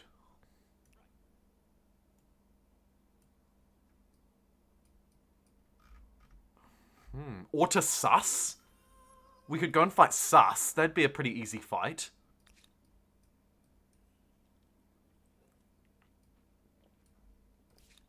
No, I'm not trying Baldur's Gate. Stability? Yeah, stability. We're tanking a bit of stability, but we have Commons Quarters now, so everything is fine. Everything is fine when you have Commons Quarters. Brilliant. Let's get a couple of commons down. This is the point of the game now where stability no longer matters. Hopefully. How's it doing in this city? Actually, not terribly. Let's get this city some whomping good commons quarters. Plus 15 stability. Brilliant. And sure, another one there. Why not? Why not? I also need... It does matter. Yeah, it does. My point is not that it doesn't matter. Sorry, what I should say, to clarify, not that stability doesn't matter, but that ways to... How can I put this to describe it to you?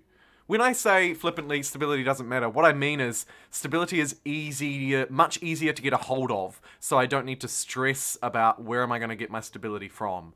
When I say it doesn't matter, I mean it's not something to worry about, because I can manage it easier. But of course that's a very long-winded way of saying simply stability doesn't matter, i.e. it's something I'm not concerned about. It doesn't matter to me. Not it doesn't matter in general. It still matters just like any other yield, gold, influence, so on and so forth. Of course. Right. Anyway, ramble aside. I reckon I need these units positioned somewhere where they can be useful, which probably means down this way somewhere. So let's just send them down this way somewhere. Actually, like, probably going to be able to take that one too at some point.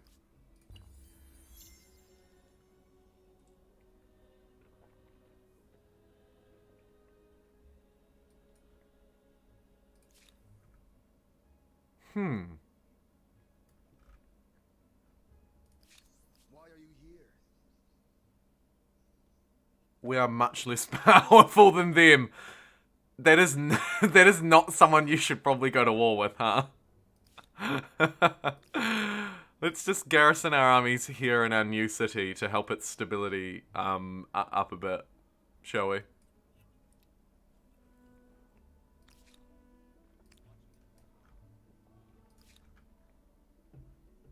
Speaking of garrison, maybe get that garrison upgrade here now that we can. Oh, we don't need it in this one because it literally has no oh my goodness. This territory has no garrisons. Okay. We should really have a couple here. Probably as a priority, but at least, like, next to the city. 1, 2, maybe, just to help it along slightly. And then let's get our unique district down, because it's quite important. Get a couple of the... Oh my goodness, the food! Screw those first two. These are the ones. Yes! Amazing.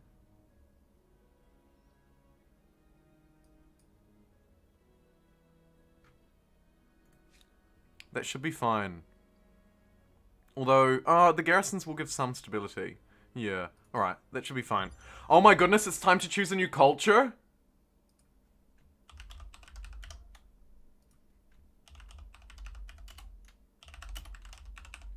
Who should it be? What do we reckon, chat? It's a difficult decision.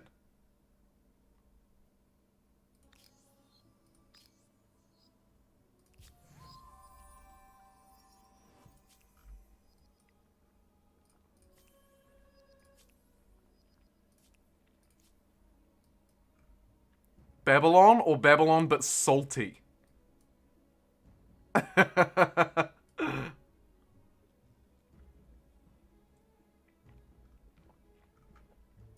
Salty AF, says Gareth.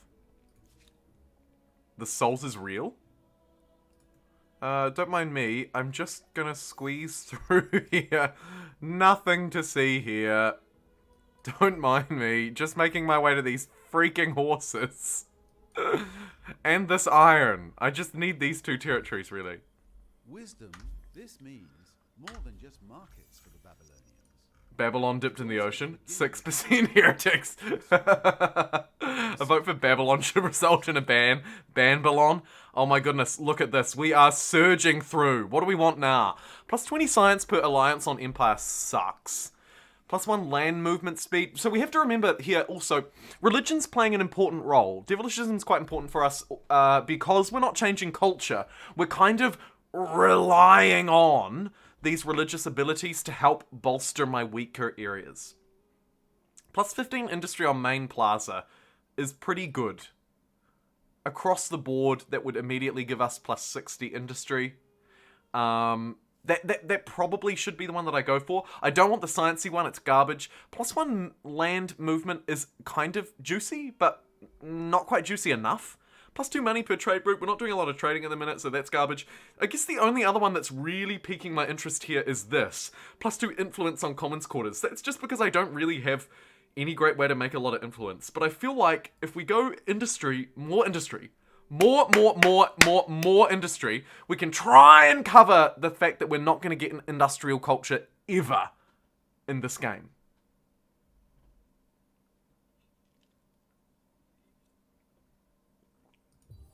So I think we'll do that.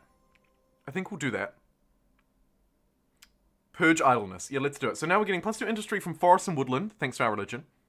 Also plus 15 industry on the main plaza and plus 5% science on research quarters. As we move through into our last one, not sure what we'll exactly take. Probably the science on cultural wanderers, but we'll see. We'll see.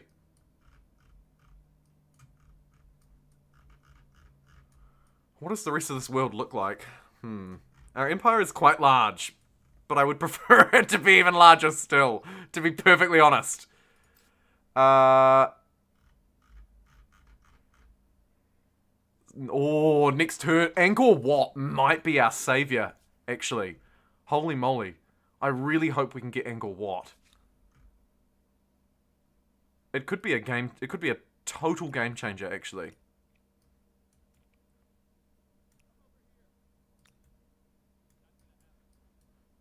So I'll just save up all of my influence for it. Take over the whole continent.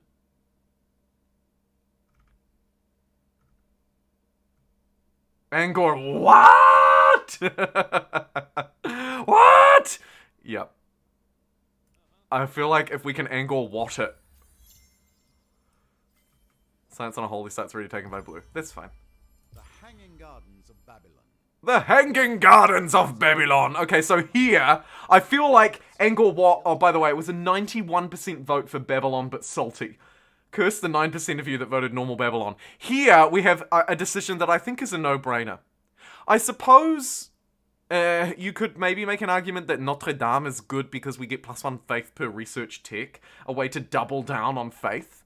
But, as we've discussed, in Humankind, faith, once you have the dominant religion, there's no great need to keep it up unless you're being challenged by someone else.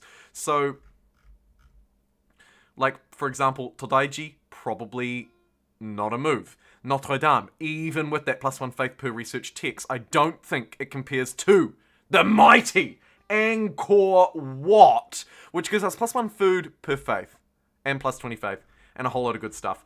The Temple of Artemis remains unclaimed back here, but I don't think we need that. Lighthouse of Alexandria, no. I think it has to be the Angkor Wat, and I think it's so good that we want to build it basically immediately.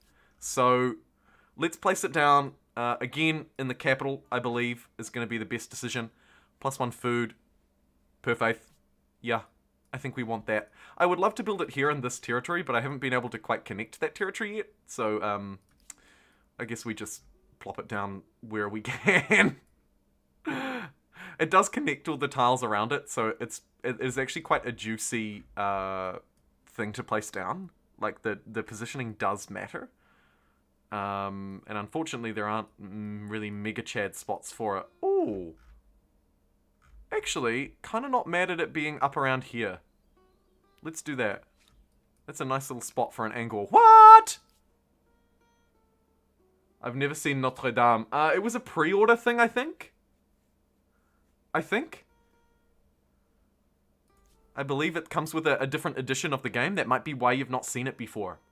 He building Angkor Wat. What an amazing move by Jumbo.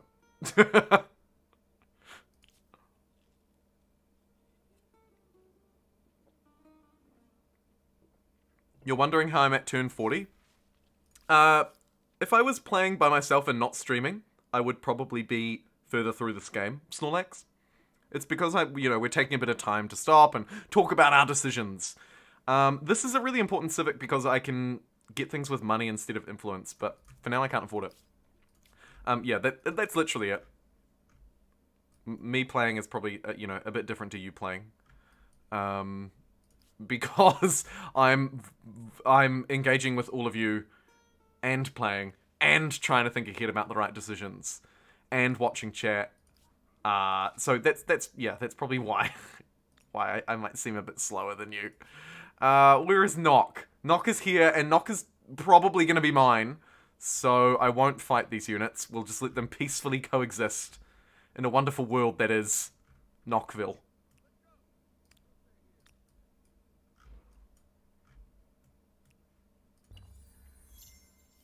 No, you won't be going too fast at all. He talks a lot. Oh my god. He talks too much. Do you feel you do better in stream games or solo? I don't get a lot of opportunity to play many solo games. Just because, if I'm trying to live my life and then also, streaming and making videos and blah, blah, blah, blah, blah, I don't often have a lot of time to play them in my downtime. So I don't have a huge sample size. Most of Humankind that I play is on stream, or it's like test games for videos. But definitely I play slightly better not on stream. It's not by a lot. You may or may not notice I don't struggle too much to play and talk with you at the same time. For whatever reason, I can't multitask in most things in life, but I can do this. So I don't play that much better when I'm not streaming, but it would be fair to say maybe a little bit better. Aw, don't do this to me.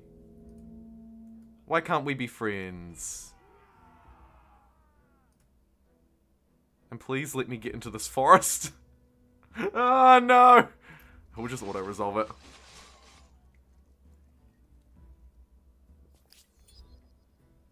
Was that even a competition?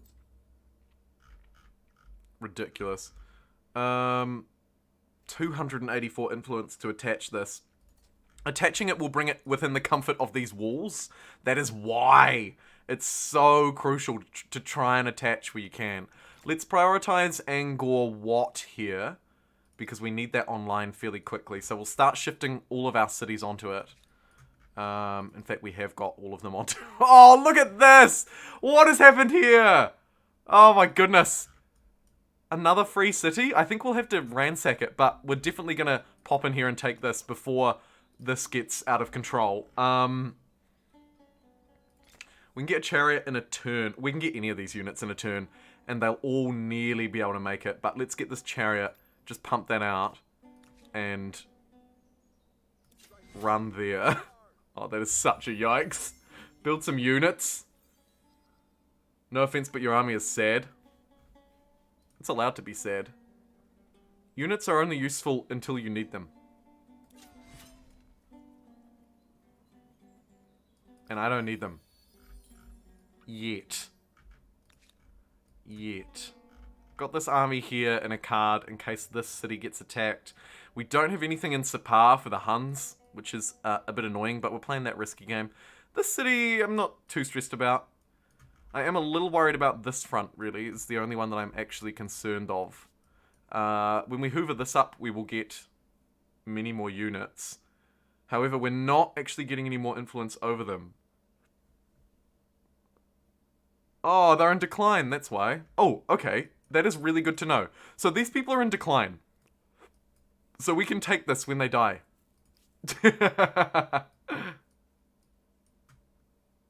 Shush doesn't exist. Shush was never there. Oh yeah, this is like Shush 2.0, isn't it? This is sis. Sorry, this is sis, not sus. Love it. That's a shame. Plus 25 faith, plus 10 food, plus 15 science. Let's go for the science. And sis is mine. But we actually want to destroy sis. So let's just get it helping with the Angkor Wat. Because I'm now way over my city cap. These guys are going to move in and slowly destroy my army 2 units at a time. So I'm going to have to retreat out of that.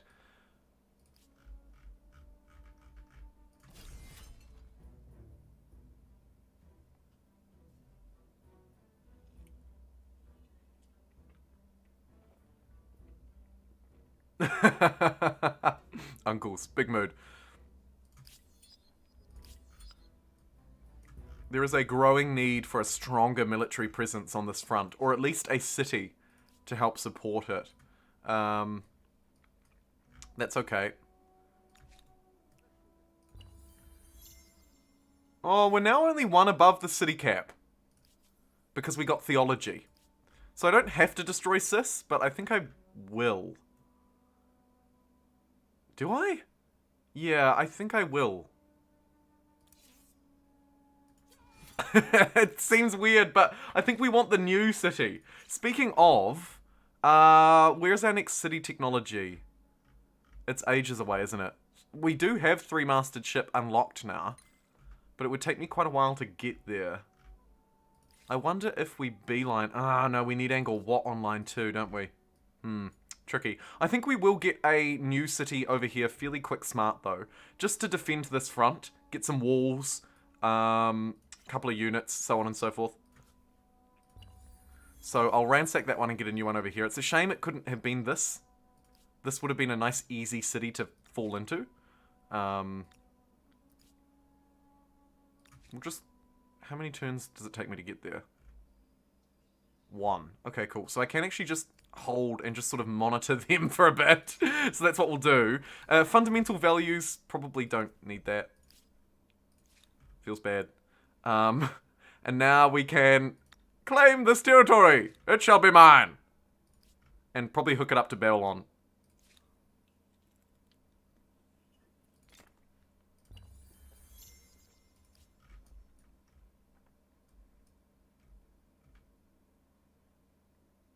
It's actually pronounced shush.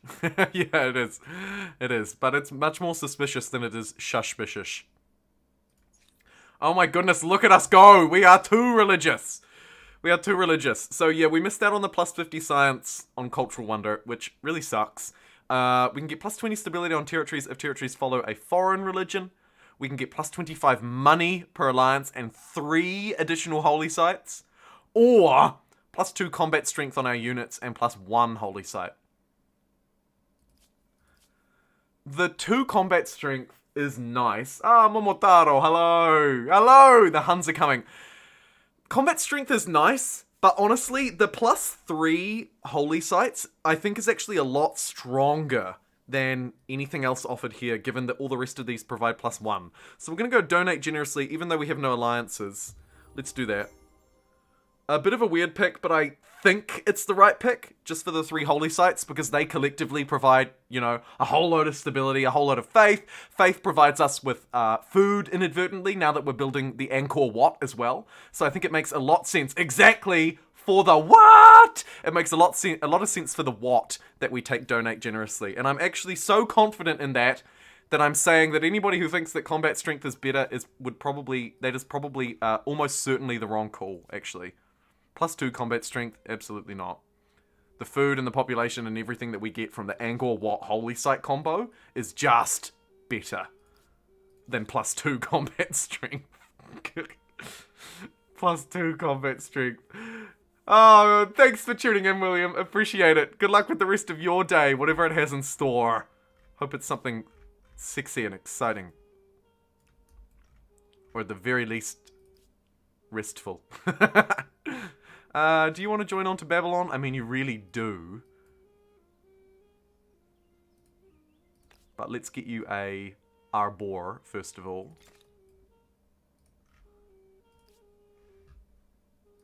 Also, we may be able to get another Wander in a minute. Look at this. 1 pop to finish this turn. Sure. Angkor Wat completed! 1,050, and we could maybe still get Notre Dame. That could be kind of fun. Plus 1 faith per research tech would help us snowball into a bit more food, potentially. How are we looking on this awkward war front? A little bit awkward and a little bit wary. 905 influence to get another city here. Oh, but, look! They disappeared. Okay. What we can do is claim outpost where they were and basically take advantage of everything that they've left behind. So we're going to do just that. We basically let them die, right? And then we take their city for our own. It's so selfish. It's so selfish. I love it. I absolutely love it. We'll move that way and grab this territory to the north as well. And this will be a great 5th city. Speaking of additional cities, I think we need to start pumping out holy sites left, right, and center. So we're going to start building those in a few other cities as well, just to spread the love. Jumbo, how could you? Have you been able to get custom maps to work since the update? Yeah, I have been able to. Although some out-of-date maps may not work as well. It's quite important that we don't lose this unit, so I'm going to manually resolve this fight. Chuck myself onto my flag in the woods, or maybe on the high ground. This is slightly higher, so let's jump up here.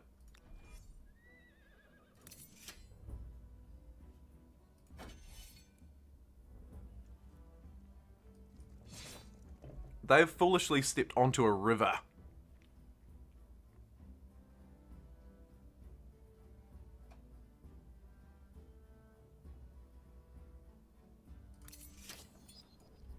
Yay! Great success! So, over here onto the stolen city site, look at this. A plus 40 outpost. How good. Unfortunately, these do just act as ruins at this point, which is like kind of annoying.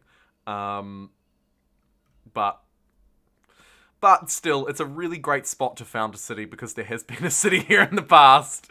We can even get it a little cheeky harbour while it's still just a wee outpost. And now we can get a really strong city to the left of the capital. And I think that matters a lot, to be honest. Let's also claim this outpost, thus securing this border with the Poles.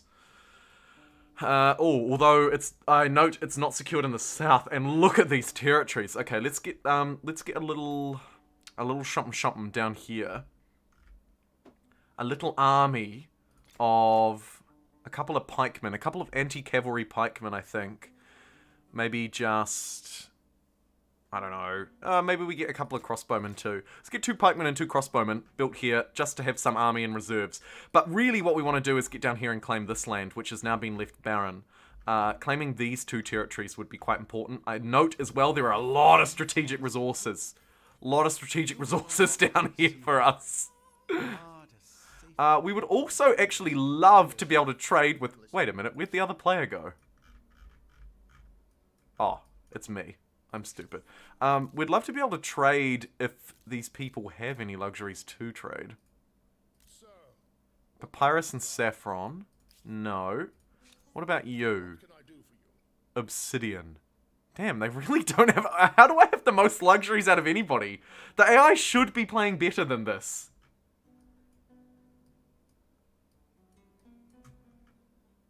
It's probably worth me getting those luxuries nonetheless, although it's kind of a rough deal for me. Like, I'm giving away a lot, and not really receiving much in return. We'll do it nonetheless. Which one of these territories, I also wonder, do I want to be my city?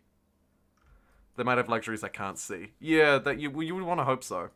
Frankly, you would want to hope that they have more luxuries than that. Who's going to be my most likely... Oh, my goodness, tyrannical.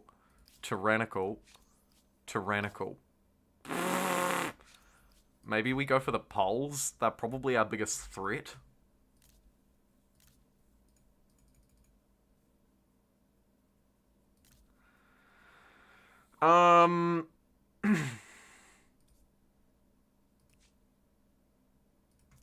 They want a carb.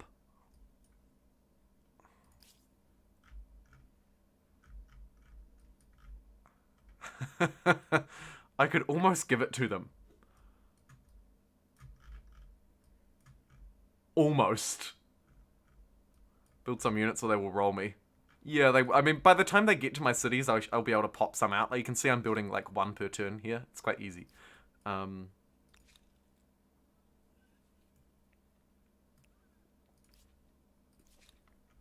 just keep monitoring them for now. It's status level, orange. Increased reason for concern, but don't be alarmed. Status level orange is what I'm putting us at. It's fine. It's fine. We're at crisis point orange. Everything is just fine.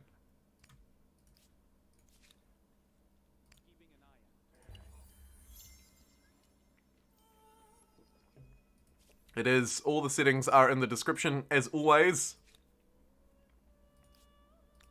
4 peaceful dudes stumble into my territory.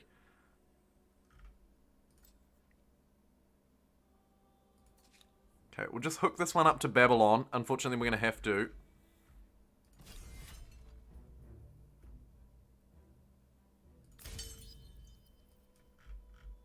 Which probably means that this one wants to be the city. Yeah. So we'll save up our influence. You could have 3 armies in a few turns. Then you wouldn't have to worry. Yes, I could, but you know what else I could have in 3 turns? Well, actually, this city is just building units. So that one's doing what you want it to do. I could have a garrison, a farmer's quarter, a garrison, and a holy site. Or a few pikemen. Decisions. But no, as I say, this city will build units. It's what it's doing. Give me a break. My goodness. Okay. Seeing as it is doing that, it probably makes sense. The minus 10%'s not huge, actually. Who cares?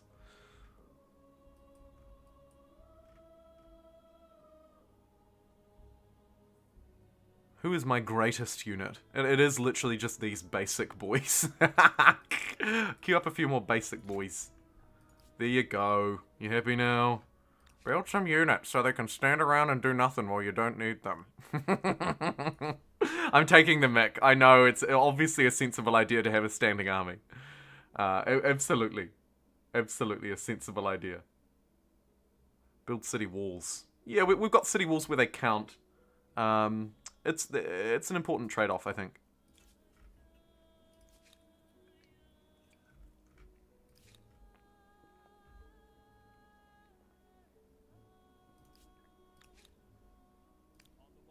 Whether or not the Like, literally, we're getting, like, so many units a turn, it's not even funny. Build an army! Build an army! Don't you know I'm playing SimCity? You don't build armies in SimCity. Do we want to go into a lockdown, or do we want bad consequences? Let's just go into a lockdown. We're living it already anyway. Thank you for humoring our concern. My absolute pleasure. I live to serve.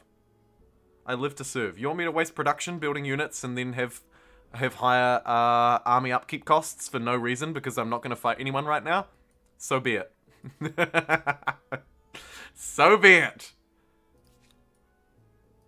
And then someone will attack me and it'll be like, I told you so! And I'll be like, yeah, you did. You did. I just want this one and then I'm done. Famous last words. Oh yeah, when I say SimCity, I mean City Skylines, obviously. City Skylines is the best. I love me some City Skylines.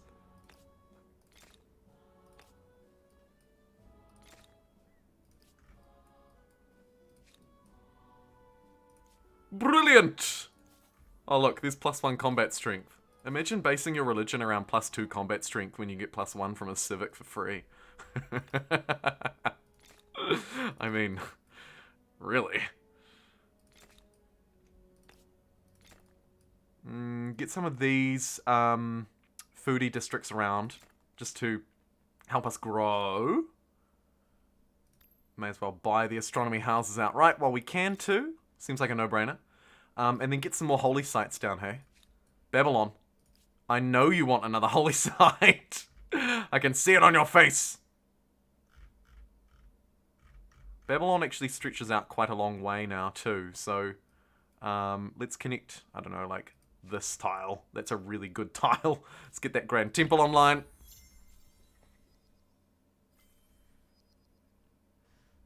Yes, yes, David, that is new. I bought a harbour with influence and it now shows its yields. A nice little quality of life adjustment in the most recent update. The way it always should have been, really, but nice nonetheless. We could beeline to patronage to get that luxury manufactory online as quickly as possible. However, I think we go centralized power because we need these upgraded units because we don't have any unique units, so that's quite important. Encyclopedia is really, really quite good, and that requires movable typeface. So I'm also eyeing that up. Supply lines would give us extra city cap and grain silos, which is really strong too. We have a lot of stuff that we want to get, to be frank. I think we probably go through heavy industry and maybe not military architecture. Fine, we'll do it. Let's hoover up these bottom military techs. And then, okay, so I need 905 influence. So next turn, we're going to get our third city. That's you in pink. Oh, how good! How good! Awesome! Ooh! Go, gadget! We might be able to hoover up a free city down here.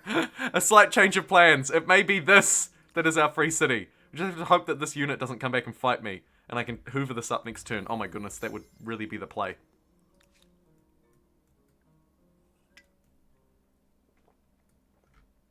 No!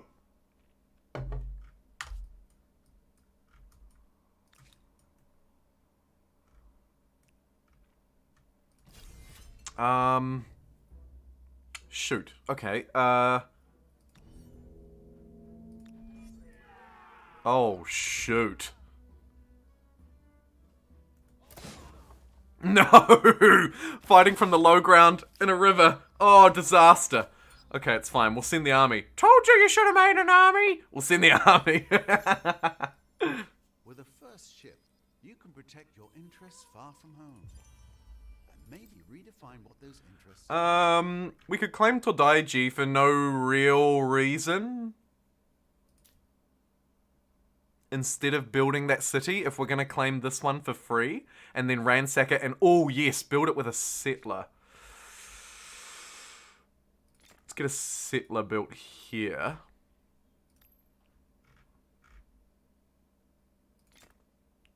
Stone walls, minus cost, and bit of extra industry feels like a good upgrade here.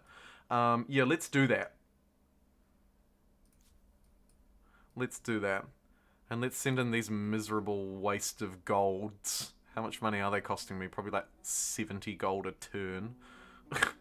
Let's try and at least put them to some sort of use here.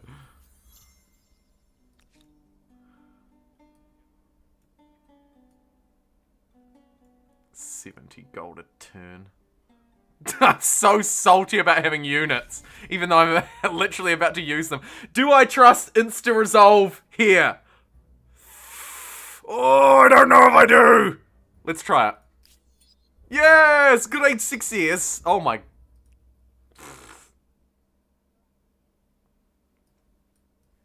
Well, it was a partial success.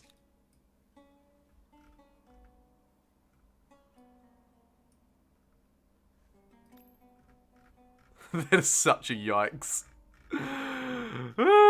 Okay. But never fear, for another army of 4 has magically appeared in 1 turn. Brilliant. Let's go fanatical, get all that extra faith. And this unit is very weak. I should really just pop back here and heal that for a turn. We can afford to wait, I think. I think. I don't know if we can. No one likes that I auto-resolved that army. We won the fight, so how do you like me now?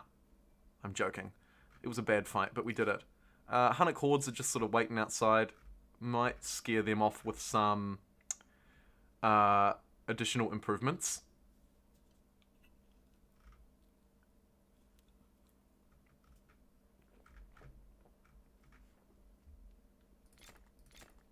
Just gonna military up this place.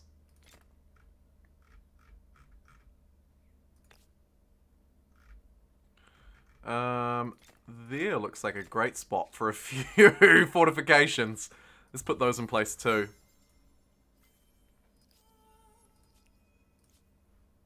Yay, yay, yay. Babylon can somehow actually get more districts here, which is super cool. But really, we probably want it to just be making more holy sites. So let's get it doing that. There's a +5, +3. We'll hoover that up.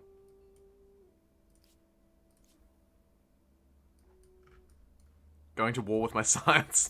My science will take me to war! Okay, how are we doing here? Heal up this dude and wander back in Chikotkia. Chikotkia. This is a fight I did not want to start. Just gonna retreat out of there, I think. Damn, this is a tough nut to crack.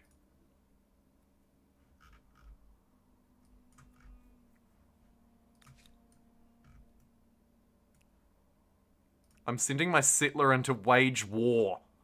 No, you fool. Do not. Break free. Break free. Ugh.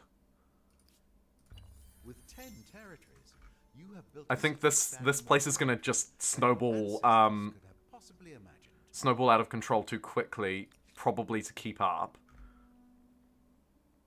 Could be worth. Gareth says I'm so bad. Feels bad, man.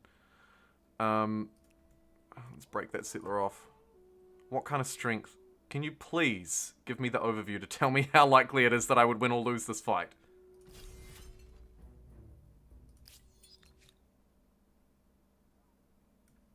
Oh, actually, here's an idea. In the deployment... Oh my goodness.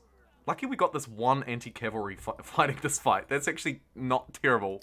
Because, in come the reinforcements. Who's bad now?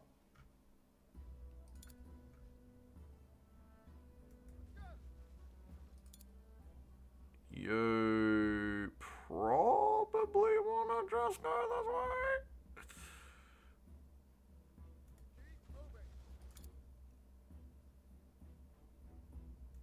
Go on. Go on, you beautiful bastard. Do the thing. It's a really good attack for us, so we should do it. Anti-cavalry versus cavalry.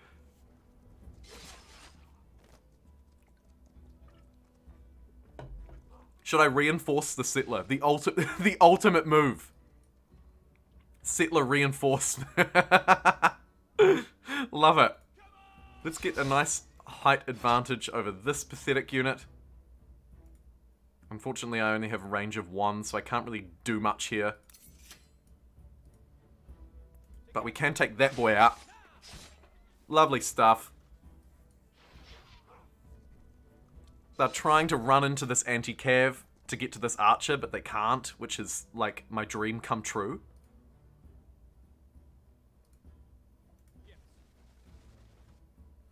You can't really do a lot there. This is a great attack for you, though, so we'll do that again. And defend. And that's that round over, and that was a very successful round. We may actually send the settler in to help. Settler reinforced for the win. Oh my goodness, next turn the settler is gonna do its damnedest. It's got 33 strength. Oh, but it didn't matter. They suicided into me. Feels bad. Okay, settler. Go. Besiege the city with a settler. Nobody saw this coming. What a move. What a move! I am the worst player of all time, and I don't even care.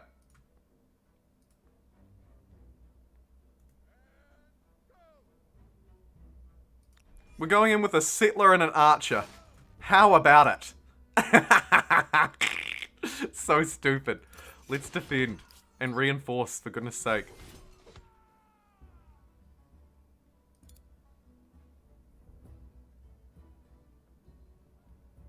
I wonder what the game will... I wonder how the game would auto-resolve this.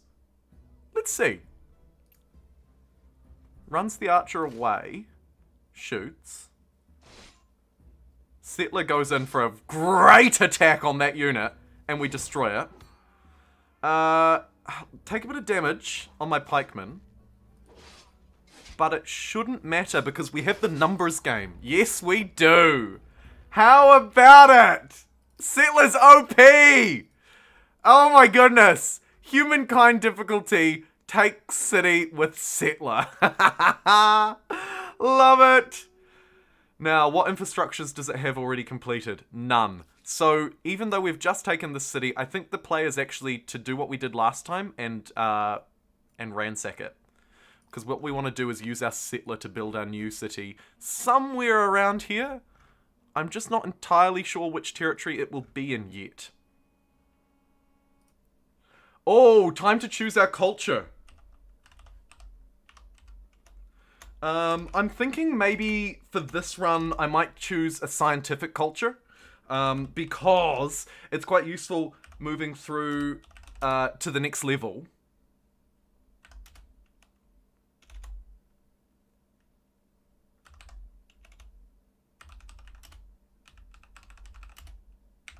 So, do just let me know. I feel like it's, like I say, probably the best pick for us to choose a scientific culture, but there are many others to choose from. So, it's always a difficult decision, particularly in the early modern, because when you're playing as a science culture in this era, you can tend to sort of snowball through into later technologies at a rate that is honestly kind of ridiculous. So, yeah, that's a thing.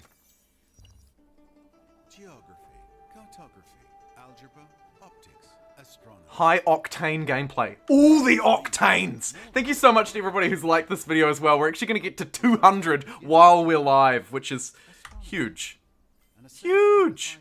Centralized power has been researched, and I'm going mad with it. In terms of unclaimed wonders, we nearly get our first pick.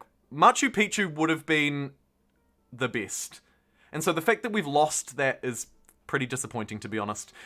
St. Basil's, though. +1 faith per district, and faith equals food. Potentially very good. Taj Mahal plus 50% money on a calm city. That's really good as well. To be honest, I don't love the Topkapi Palace. I think we'll go St. Basil's. I think so. I think St. Basil's is the one that we want. And let's get the holy sites online first? Maybe? Yeah, let's get the holy sites online first. And then go St. Bazzi's. Bezo. Plus 36 food. What the heck, Babylon? What are you doing? Look at all this food. Oh my god. Babylon. It needs more jobs, actually. Jeepers. That is ridiculous. Oh yeah, this, right. So the game plan here is to destroy this city. Unfortunately. And then rebuild it. But the question is where? And while you ponder that, I'm just going to really quickly take a break. I'll be back in a moment. Don't go away.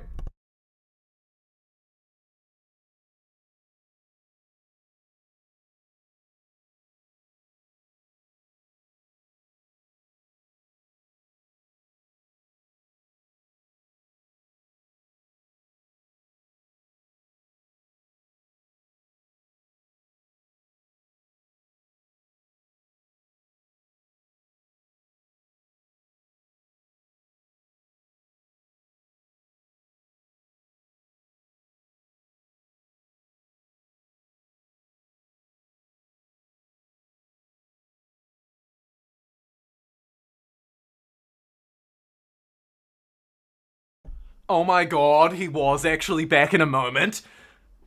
St. Basil's made in Basil, because that would be neat. Just join the stream. Can anyone tell me how this game works? Welcome along. Let's go through where we're at. Actually, let's do a wee recap. So we're doing quite well. We started as Babylon, and we're still only playing as Babylon. Of course, 87% of you voted for me to choose Babylon, but Mega Settler OP. So love that very much. And we've expanded out fairly well. We haven't got into any major conflict, despite being definitely the weakest player in the game, because we are, of course, playing on Humankind difficulty. You can see that in our fame gain. The trouble with transcending is that it's really hard to get as much fame as you need and as much fame as you deserve. We're going to stick with it though. We're going to try and use some wonders, maybe, St. Basil's, to help us here, to help us get some extra fame. Also going to, maybe time to start using our scientific affinity ability. But first, we need to clear out the city and build our new mega city. 5 commons quarters. This should be a city as stable as bedrock.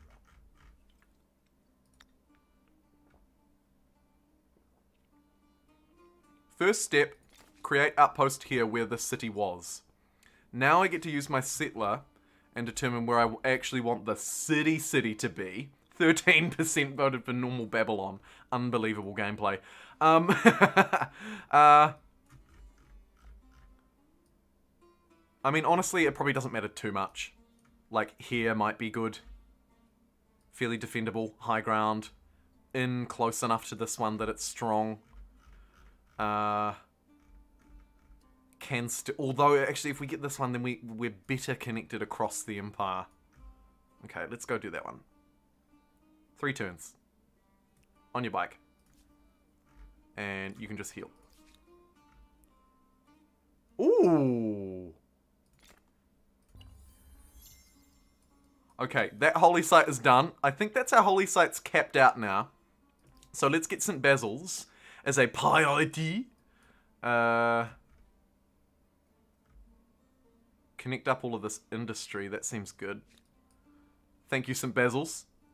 Your service is much appreciated. And then we'll just roll through literally every city and get it to build St. Basil's as well. Because it gives us +1 faith per district, +20 faith, +40 stability, some fame, and once we get the faith per district, we're converting that into food. So we are mega growing. Hopefully. I say hopefully very tentatively because it might just die. Please don't die. Upgrade these units. Love it.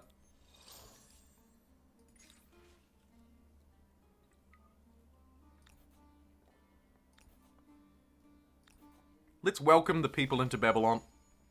We'll accept some refugees. Babylon at 43 pop, which is not bad considering we've never been a foodie culture.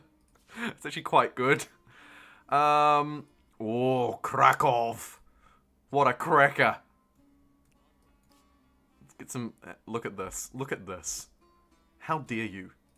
How dare you waste that prairie tile just to try and scare me? Ah, I'm scared.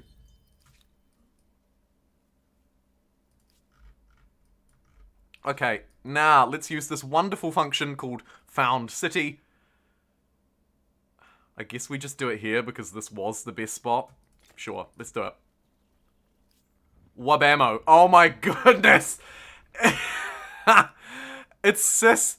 Oh my goodness. It's like cis, which was this territory. It's like sus, which was this territory. But no, it's kiss. How good. And as you can see, it starts with a whole load of infrastructure already completed. That is the benefit of using the settler here. We just get everything that we could ever want in this city. And I think we should probably front load it with some juicy, juicy Babylonian wonder. That is getting all these food districts and our special district down and online really quickly. We also don't have a lot of research quarters yet. So I'm going to start placing a couple of those down because they're quite good for us. And I mean, it might not hurt to maybe get a cheeky commons one online as well. We'll see how we go. Either way, here is the beautiful city of Kiss, which we really should add an additional S for the meme. Surely does some rock band concerts here too. Oh look, and we're getting our Civic back again. How good. Serbian rant incoming. Oh my goodness, rant at me, Serbia. Actually, I think it's pronounced quiche. I'm taking the piss. Yeah, let's get 20 money. Love it a lot. So glad I'm catching this Babylonians the whole way, though. Yes, James Dean, that is the challenge. To transcend. We cannot change to a different culture. We must only transcend with Babylon. It's a risky... It's actually really hard. Oh! Chinese! With the $6.90 super chat. The meme lord enters the chat. Thank you so much. That is so good. That is so good. Thank you so much. Really appreciate that. $6.90 super chat. You are the bomb. Okay, so the super city of Kiss can now start to do its thing. And first and foremost, we want to attach some territories, right? Let's make Kiss just the best city you've ever seen. Get a couple of foodies around it there too. It will start to suffer a bit from stability though, so let's not forget that stability is a thing. And queue up a couple of commons quarters here. Yeah.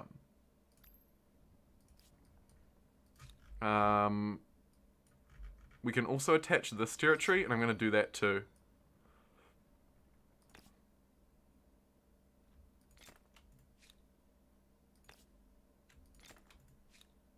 It might even be worth getting St. Basil's in this new city.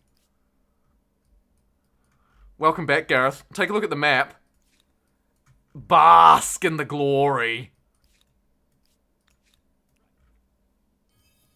Just put this guy on auto explore, I reckon. Just go and do his thing. Brilliant.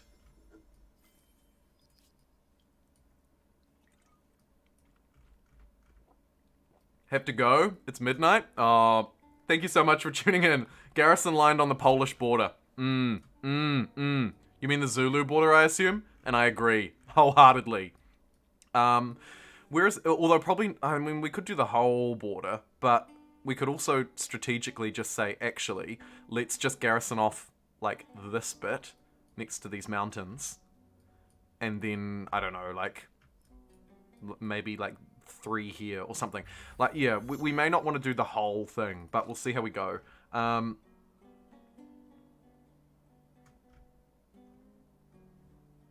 I'm gonna keep pumping money into these districts because every district gets us more, like, good things, basically.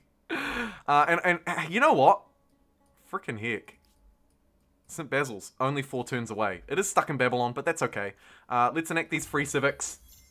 Can we boot the other cultures off the mainland? Well, this is a Pangea, so... yes? Yes?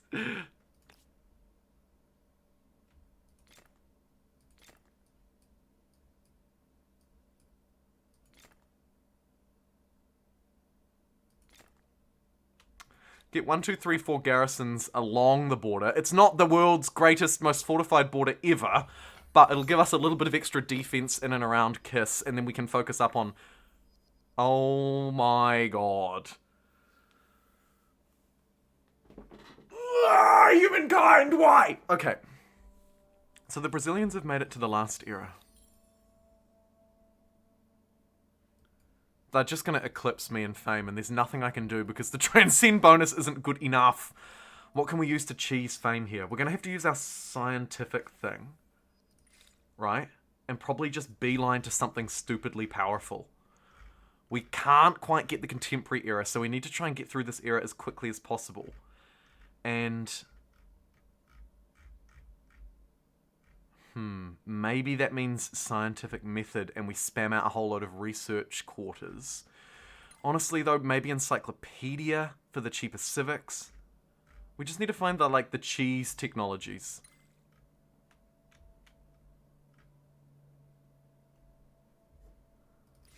We're just not going to be able to keep up with the fame unless we cheese it in a major cheesy way. But I don't even know what cheesy way we can do. Retreat out of that. No point losing that unit. That's just a waste of time. Babylon, would you like to hoover up another territory? You can afford to do it.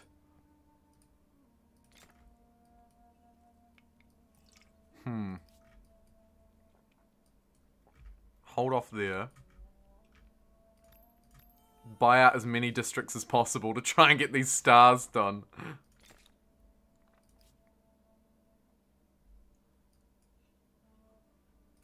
The cheese tech. I need the cheese tech, but I just don't know if I can get it. What did you tell me, Gareth? You're gonna need to narrow that down a bit. Connect these luxuries. Lovely. A wonder can be claimed. Another one! Should we get the Taj Mahal just for lols? Probably should. Let's do it.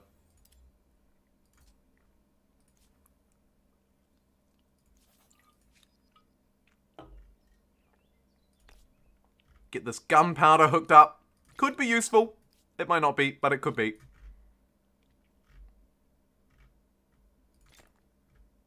Not having these infrastructures is pretty annoying. So I'll just queue all them up as well. That'll keep Babylon busy for quite a while.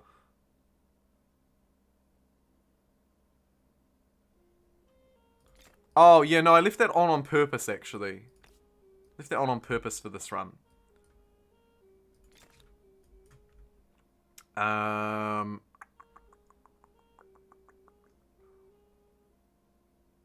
Sure, hoover that up. Let's get more districts down, right? That's kind of what we want. We just want all the districts, I believe.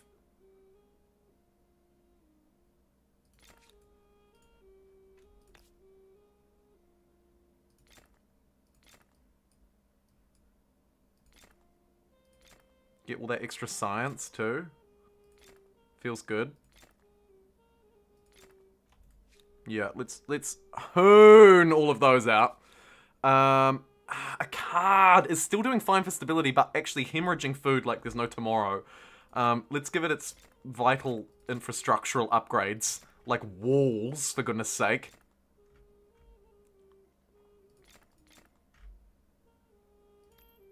I'll just buy these. They're so cheap. I can just smash them out with a bit of gold. Help the city grow! Wish engineers could upgrade instead of having to destroy it first. Yeah, that seems actually... That's a really good idea, Kamu. And seems like a really logical way to fix the whole cheesy, I have to destroy my own city to rebuild it with all the infrastructure thing. There should be a way that engineers can come in and maybe ramp through those a bit quicker. I agree. It's a really good idea. At Amplitude Studios.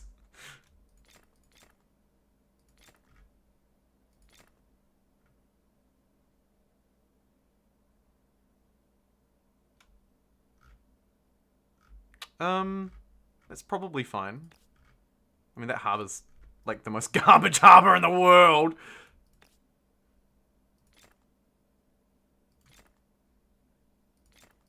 Get some research quarters in and around the districts there is usually quite a good idea. And honestly, not mad at us getting a few makers quarters here too. We need production as well. And we've sort of neglected it the whole game, which has been an interesting experiment actually. Because I wouldn't normally do that, as many of you will know. Ooh, woof. Hello. Hello, food. I just can't resist. So much food! I must be hungry. Must be nearly lunchtime, huh? It is, in fact, actually. I'd rather focus on industry rather than food. Industry is what's setting up Mega Science Game. You're right. I made a video on that, actually. Rises. Mood. Okay. Babylon is growing, which is really nice. Keep growing.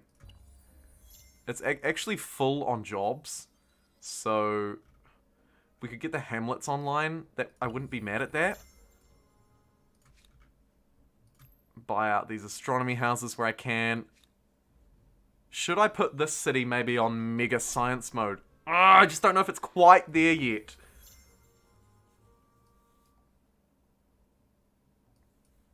Don't know if it's quite there yet.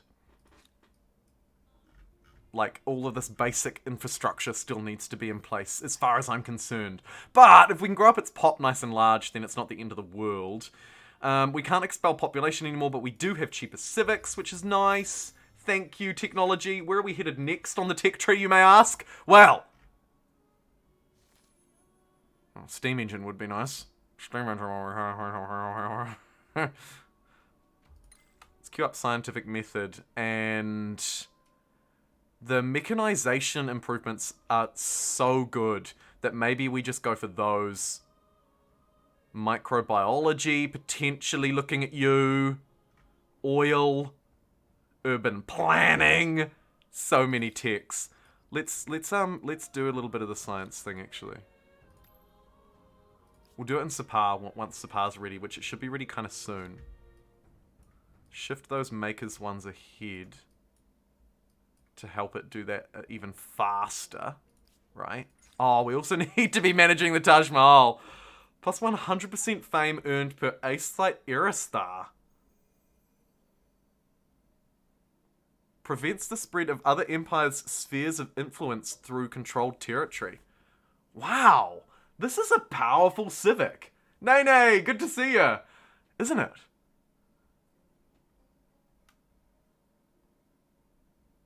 Wow.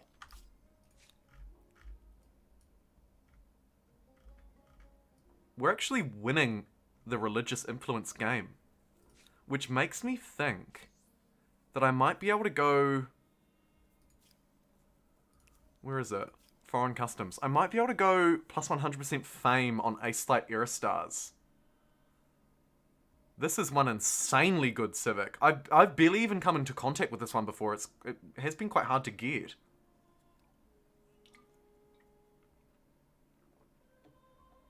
Preventing the spread is huge, but I arguably don't quite need it. What do my Ace-Light aesthetic Era Stars even look like, though? I think I struggle. I might just hold. Tentatively hold. These territories that aren't connected should really be connected as well. Like, Babylon can probably hoover that up and really not have it make that much of a difference. Right?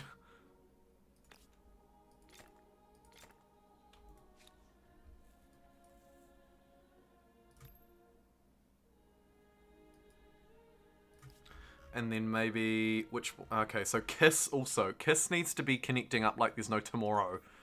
Do we want to learn from Kiss? Yeah. Let's learn from Kiss. What a stupid place. Oh my god, university. Printing house. Oh, these infrastructures are so good. Let's make Kiss our mega science city. Mega stability city, am I right or am I right? Yikes.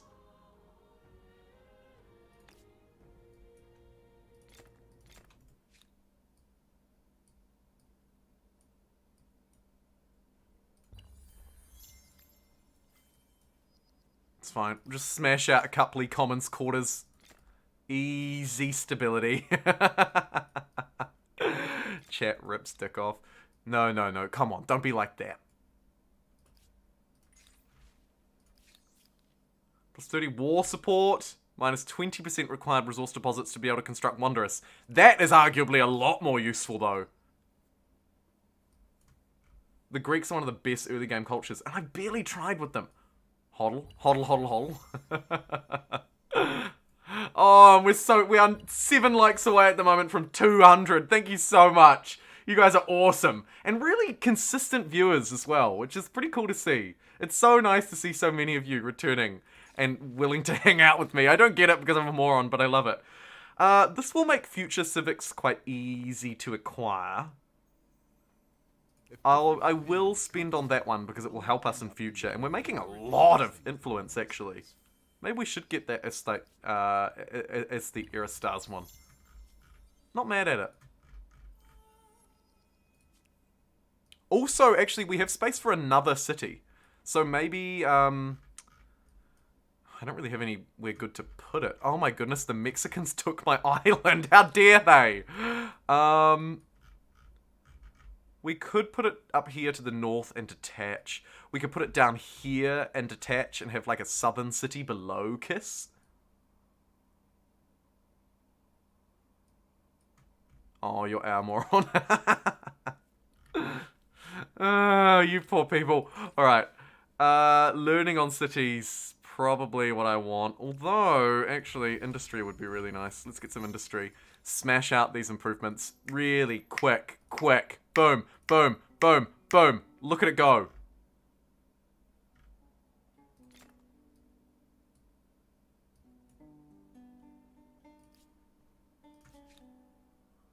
This city is now done. So this could be one where I flick onto hard science for a bit. Or we could start building the Taj Mahal. This is a very small city, actually. It's quite useless in many ways. No offense. But you're quite useless in many ways. Get your infrastructure online instead, actually. We could use visibility here at least.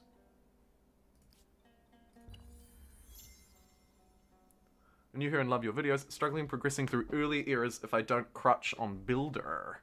Any tips? Well, I mean, if your goal is to get through them, then you want to be focusing on your era stars as quickly as possible. Transcend again. Babylon. So really, like, whatever your affinity is, you want to nail that down. Just markets for the Babylonians. It's also the beginning of mathematics, astronomy, and a set of codified laws that I wouldn't want to be caught breaking. So you really want to be focusing the stars that are most important to your culture. For me, it's science, so I can get lots of quick stars, quick fame. The builder ones are also tend to be really easy in the early game because you can use influence to build districts on outposts. So I would recommend you focus down your core stars and your builder stars, assuming they're not your core stars. Hopefully they're not.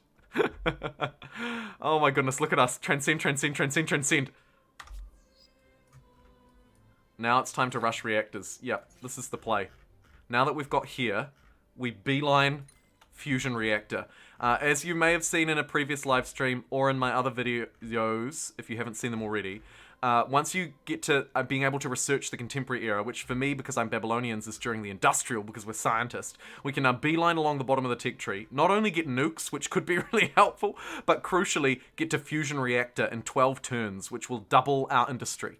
We want to get to that so fast that I think we throw our cities onto collective minds. All of them, okay? This is a bit wild, but across the board, I'm going to throw my cities onto collective minds.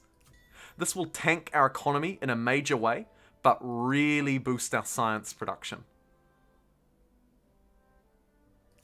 I'm willing to ride my economy down into the ground in order to do this. And in fact, I'm so willing to do it. I'm going to do it in KISS as well, but I'd like to get the printing house first, maybe. So we'll just leave KISS off it for now. You will have seen that will help skyrocket my science, right? We need to really, really skyrocket our science at this point. So that's what I'm going to do. Who are the polluters? Well, not me, Aventum. Absolutely not me. He's researching nuclear technology, but he can't sail. Oh, let's not focus on the detail. The detail doesn't matter. It actually does matter a lot. It's a shame we don't have colony planners. Okay, let's watch. Actually, this is a reasonable example. So at the moment we're getting 288 science. If I chuck onto collective minds, it surges up to 500. We've basically doubled our science in every city by turning on this ability. What that's going to do now is help me surge through. Look at this. I'm already one turn away. Boom! Research Institute is done. Now we're going to discover uranium. It's going to take 3 turns, which, feels like a lot. Actually, it's not that bad. We beeline through it as quickly as we can. We've got the heresy of science, which is going to surge our science up even more. Let's do it. We're tanking gold. I know we are, but I'm willing to ride this out down into, at least into the negatives, to try and secure as much science as we can. Also, I'm stuck doing it for 5 turns anyway, so I don't have much of a choice there.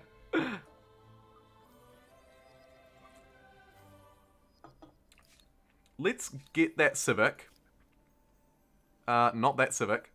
Let's get this Civic. Plus 100% fame earned.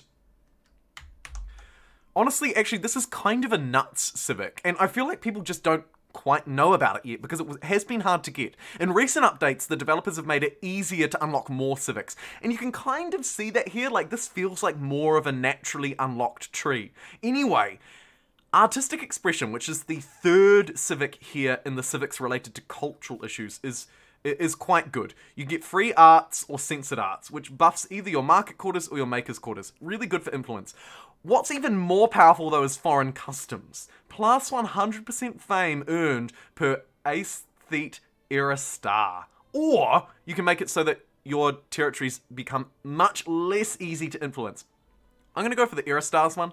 It's 3,600 influence, which is quite a lot, but I'm now going to get basically double the fame from my Aesthetic Stars. Super good. Freedom of speech, by the way, can also prevent empire revolutions. This whole part of the civics tree, the ones related to cultural issues and art, is actually incredibly powerful. Even the very first one, multiculturalism, gives you influence on main plazas and administrative centers. It's so good, but I would really, really recommend that you pick up one of these civics within foreign customs where you can. So powerful. And as I said before, hard to get. Hard to find and hard to get. But I agree with you, Dion. I think you're absolutely right. Everyone in chat who suggested that I get those, that I pick that Civic up. Honestly, so good. So good. No, Zhou does not have anything that directly influences their influence gain. But aesthetic is more like diplomacy in many ways. It's not just influence, otherwise they would be called influence cultures. It's more, in my mind, they are just as much, or maybe slightly less, but nearly as much about stability as they are about influence, because stability and influence go hand in hand in humankind. You can't have one without the other. And here we have nuclear fission. That's fantastic. This us, a society that does not yet know, for example, I should really queue up there, does not yet know, for example, sailing. But never fear, because we are now 6 turns away from getting the fusion reactor, which will give us plus 50% influence on cities or outposts. So good. Let's beeline toward that in a big way. This crossbowman is just hopelessly flailing about in the ocean. I love that. Nuclear weapons. Civic, unlocked. Let's go nuclear proliferation. Yes! We should really get this extra city online. So I'm going to do it down here, I think. Here's the uranium as well. That's big. Whammo. The new city of has been established. And I think it's quite a good one. Let's get a few makers' quarters to help its initial industry boom. And then I think we want to connect it to this territory, but we can't because of Kiss. Kiss has kind of ruined this a bit. So what we actually want to do is detach this one from Kiss and then attach it to and then attach this to as well. Right, so here's is now this sort of bottom southern... Oh my god, has 2 uranium! No freaking way! Oh, that is good. That is good. Holy... That is fantastic. Now, really, Kiss could use an extra territory now, too. And I believe there was one... Oh. No, actually, it's this one. Who can this one connect to? Probably Babylon makes the most sense. I imagine it has to connect to Babylon. That's fine. Kiss has ended up being a very small city. We might do a bit of territory trading, maybe, with Babylon. Maybe we ditch this one. And then give it to... Where are you? Give it to Kiss, because it'll be quite relatively cheap for Kiss. Yeah. And then Babylon can attach to that one up in the north, and everyone is happy. Love it. I do now probably need to turn off Collective Minds next turn. So I'll roll through one more turn on Collective Minds. 3rd uranium in Babylon. Do we actually have our 3rd uranium in Babylon? Are you serious? Oh, it doesn't look like we do. I can't believe that's really... Just the fact that we got 2 is... Oh, look. Here it is. Here it is. No freaking way, dude. Where is this? Oh my goodness, it's in Qual. How good. We've actually got 3 uranium off the bat. No freaking way. Oh, that is awesome. Alright, let's turn off Collective Minds in a couple of cities now. Turn it off in these 2 where we're building our uranium, right? Because we need these guys to focus on uranium. Wow. Wow, look, there's even more. There's just so much. Oh wait, that's the one I haven't connected yet, isn't it? I got overexcited. So much uranium! 4! We have 4, Gareth! Get out of town! What the heck? We do! Oh my god! Look! 1, 2, 3, 4! Whew! Hot diggity dog. Call me the Uranium King. Wouldn't want to be the AI right now. The question is, can we get there in time? Oh. Look, it's the kid one.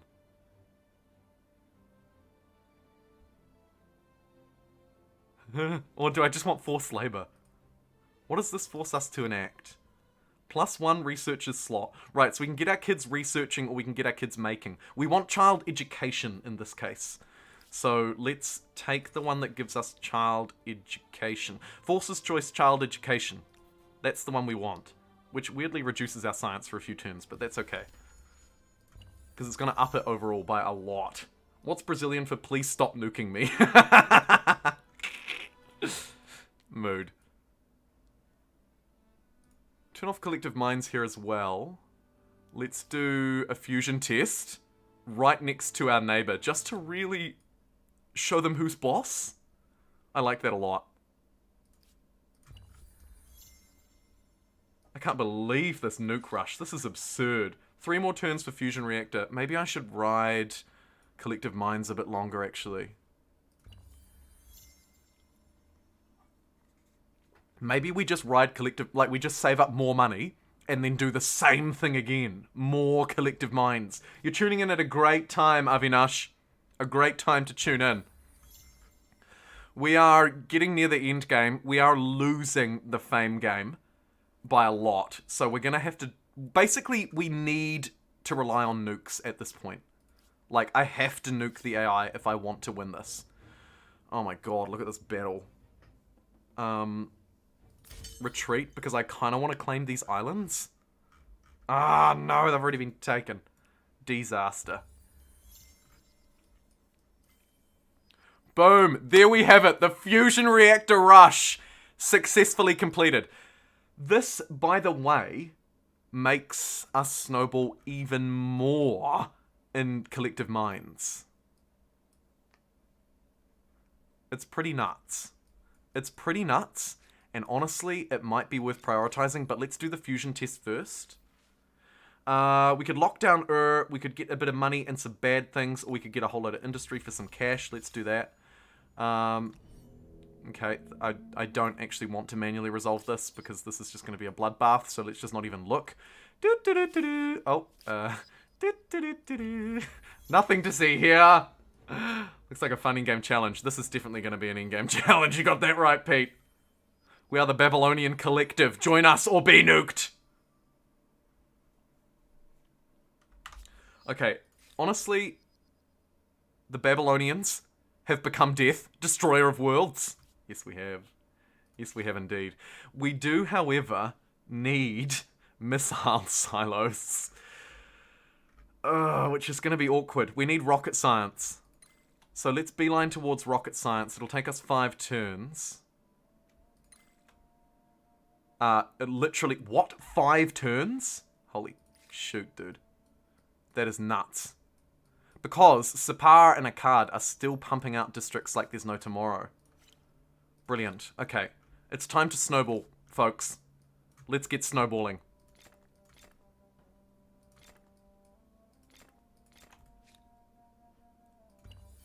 Get these research quarters in Babylon. Start to snowball a bit more than we have already. With commons quarters as well, to keep our stability in track. On track, even. And then just start surrounding these strategic resources with as many districts as I possibly can in this city. Give it to me, baby. Honestly, it's almost tempting to smash that down and put a commons quarter in its place. The commons quarter there would just be so good. What is our overall stability like? We are gaining around 350, and we're losing around 250, so we're okay. We're okay to push the boundaries a bit. Wouldn't hurt also maybe if we just smash out the Taj Mahal here as well. Maybe as a priority. Maybe. We'll see. It's time for nuke, my lord. Uh-oh, and the Brazilians are trying to go to space. Maybe we don't have time for the Taj Mahal. Yeah. Let's ditch it. I might... Ooh, okay. What we'll do is get the really basic infrastructure set up here, i.e. a few farmers' quarters around our unique districts. And then, probably, we'd put the city back on science focus again. Although, nuclear power plant feels good. Let's queue that up in as well. There's no time for architecture, we need nukes. You're damn straight we do. You're damn straight we do. Uh-oh, SpaghettiOs, we need uranium. We're gonna make our way through uranium in 2 turns. Let's help speed that along a bit by putting KISS on science focus again. It'll give us an extra 200 or so for 5 turns. So we'll churn through that down here while Babylon works to naturally improve its science with as many districts as possible, I hope.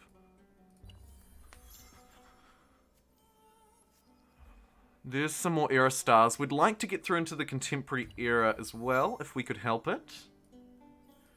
But really we need that uranium online. There's Air Force, that's fine.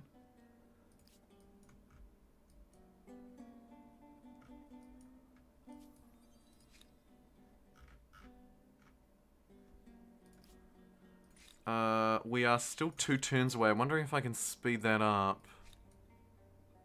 Not really. That's fine. We roll through.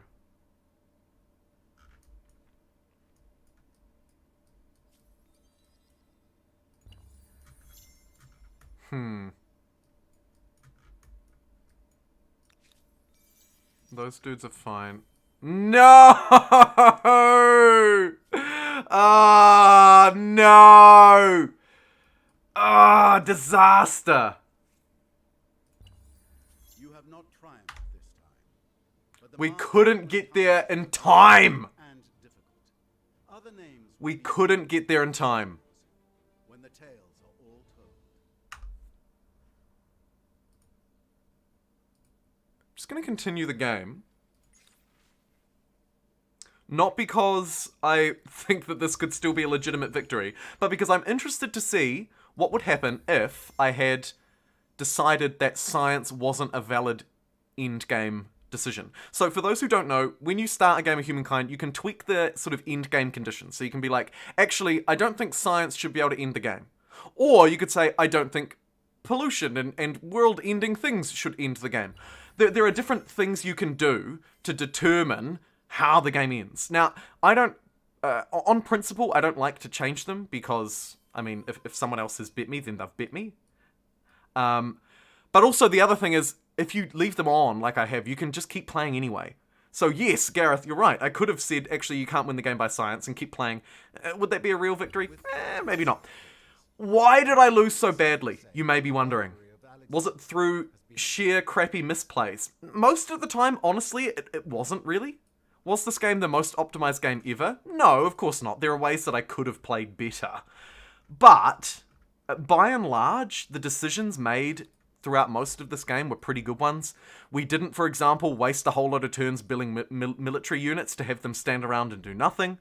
We were broadly productive the whole game. Didn't really make many mistakes. Don't get me wrong, as I say, some mistakes were definitely made. But overall, honestly, it was a fairly well-played game. So why did I lose then, you might wonder? Let me tell you two contributing factors. Not the only factors, but two contributing factors. Wow, that's a big test site. First and foremost, Humankind difficulty. When you play on Humankind difficulty, the AI starts with incredible advantages, and unfortunately, it does mean that you're at a huge disadvantage. Secondly, and more important, and this one's more minor, but the fact that I'm playing on fast speed makes it difficult. The higher, look, 21 fame. The higher speed that you play on, the harder it is to catch up, because catch up is easier in the late game. That's one of the reasons why people like Gareth and others argue turn off the technology end game condition. Because if you turn that off, you get to play for longer without technically losing, and that gives you more time to catch up on the AI who have likely snowballed their fame in the early game. However, thirdly, and most importantly, and here's my most important excuse, not excuses, but contributing factors, is the fact that transcending sucks. Transcending sucks. And it's a super fun challenge, and I would like to try it again maybe on a lower difficulty so that it is actually a real challenge. Not a real challenge, but, slightly easier to carry out. Watch me hoover up all these early texts. So yeah, I think that's probably the third most important factor, is that when you are playing on, aluminium smeltering, civil engineering, when you're playing on these high difficulties, you do need to really, get that satellite, you do need to focus on getting more districts, getting more units, so on and so forth. And that is hard to do when you transcend and you're stuck with really not a lot of bonuses for transcending, except for plus 10% fame, which, let's be real, not a great bonus. Pretty hard to win when you're only getting plus 10% fame. But to be honest, I'm actually really pleased with how this went. We ended up with 7,000 science, which was nowhere near the winner, but pretty close to everyone else. And this was actually a fairly competitive run for a first run for us on Transcend Only. I'm asleep now, it's 1:30 AM in my time zone. Thank you for tuning in, Kai, I appreciate it. We are going to play this out for a few more turns, just to see what it would have been like if we made it to turn 150. Would we have been able to get nukes and launch them on this 120 pop capital city. No, Kerma is the capital. Oh my goodness. Here you can see, and here just to reinforce the point, I could choose the Australians, right? 20% industry on all cities, plus 50 industry per adjacent research, a massively powerful unit, but no. I'm going to go Babylons for plus 10% additional fun. It's not good enough. However, though, and actually to play devil's advocate here, do you guys think it should be? Because I argue that transcending every time is not actually what transcending is meant to be here for. In many ways, transcending cultures is probably meant to be done maybe once or twice, where, say, you don't get the affinity you want, or you have no choice to get the affinity that you want. It may be that there is no scientific culture for you to choose from at all in the next era, and so you decide to stick around. Or it might be that you have a massive empire and not quite enough space to actually make the most of it. Like, you don't have, I don't know, oh, look at this missile silo right here. You don't have, say, enough cities online to build as many districts as you would have liked, so you stick around to make the most of your powerful district. My point in this ramble is that I think there is a really significant role to play for infrastructures, for building up your cities, so on and so forth. And maybe then there's a logic to transcending once or twice. I don't think, though, that the transcend feature should be built around meme challenges like this. The meme challenges that I'm doing here. That's really not what it's meant to be by design. And so I think when we're evaluating it, we shouldn't evaluate it on that logic, but rather just evaluate it off what it... Oh, that was a bad one. On what it can do. What it should do. Which is, you know, be of benefit to us when we need it.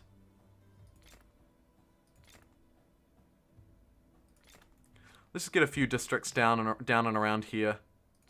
Build up this little city as a new little city. Lovely.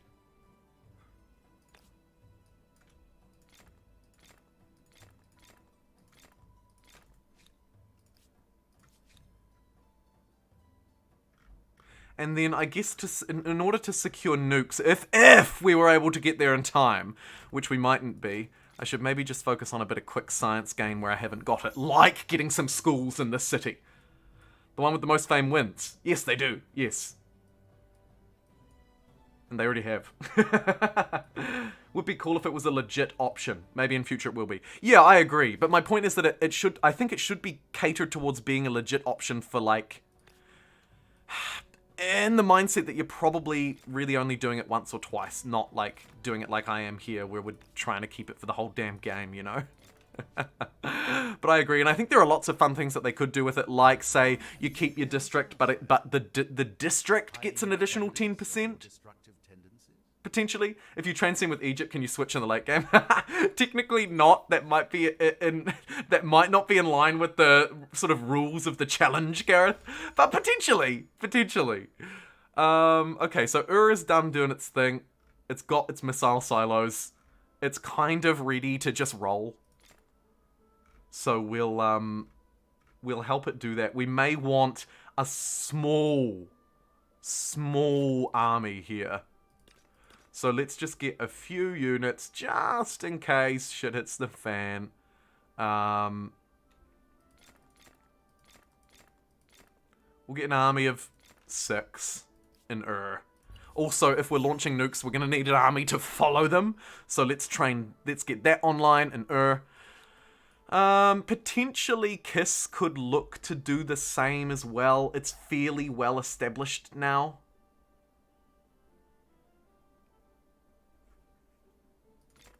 Those extra workers slots could be really useful too. So we'll get that sort of ready-ish. Maybe a couple of garrisons on the border here too.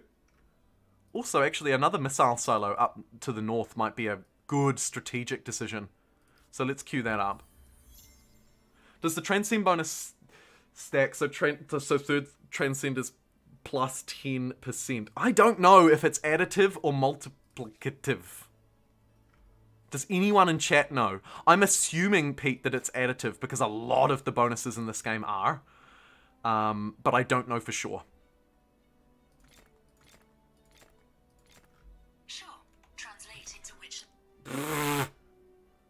Do not. Okay, yeah, this army's coming online. That's good. Because we're gonna need some boys to walk in.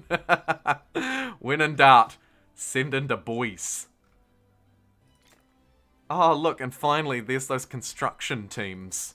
Better late than never, I suppose.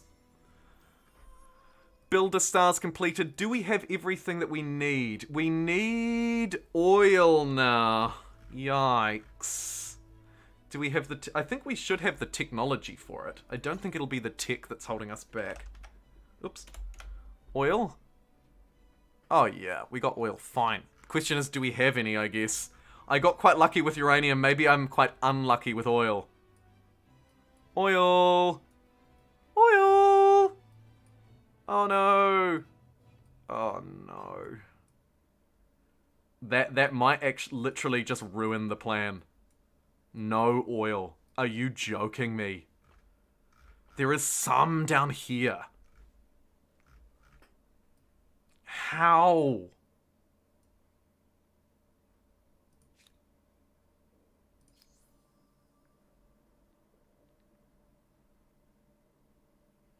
There you go, there's the star screen, if that's helpful.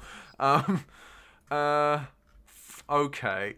Well, that is a huge spanner in the works. One oil down there. One oil up here.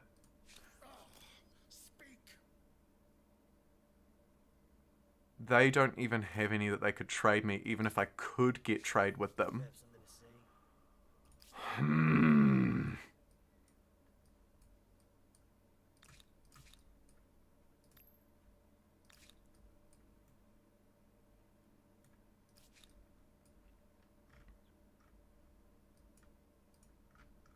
Oh my god, what is going on in the city? Stability. Jeez. Seriously. This is like throwing an absolute tantrum. Can we not? It's fine, it'll smash out a few of those in literally a turn. Surge itself back up into the green. The beauty of Commons Quarters. Just spam them out.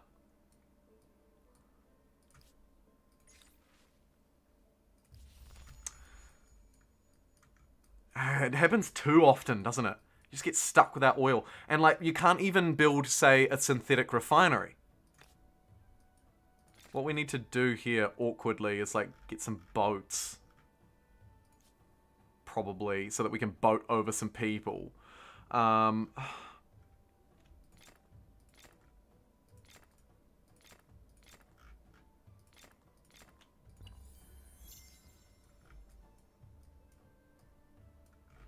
And then ransack this territory and claim it as our own. War has... Oh no! Leave me be! Not like this!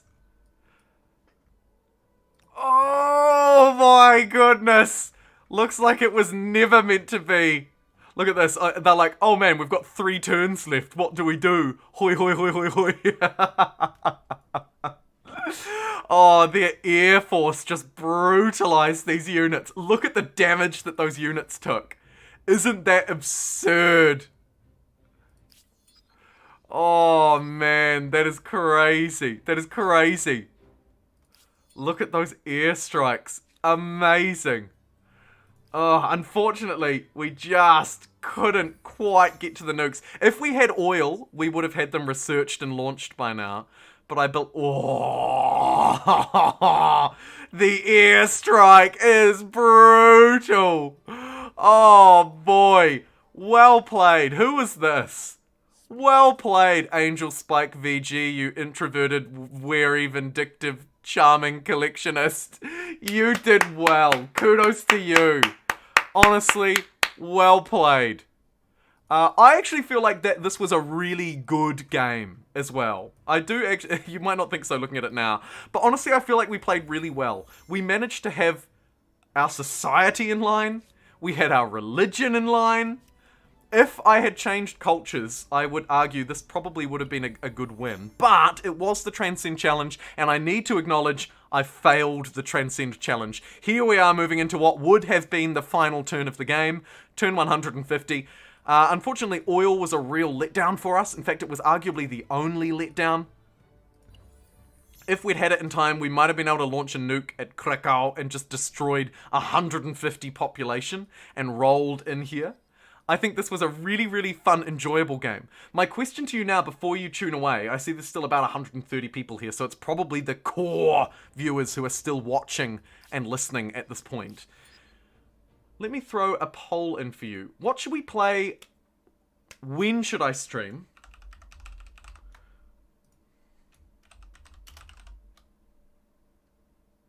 Are you free this time tomorrow, or would you prefer the next day? Let me know. Throw that in and you can tell me what day works for you and I will make it work.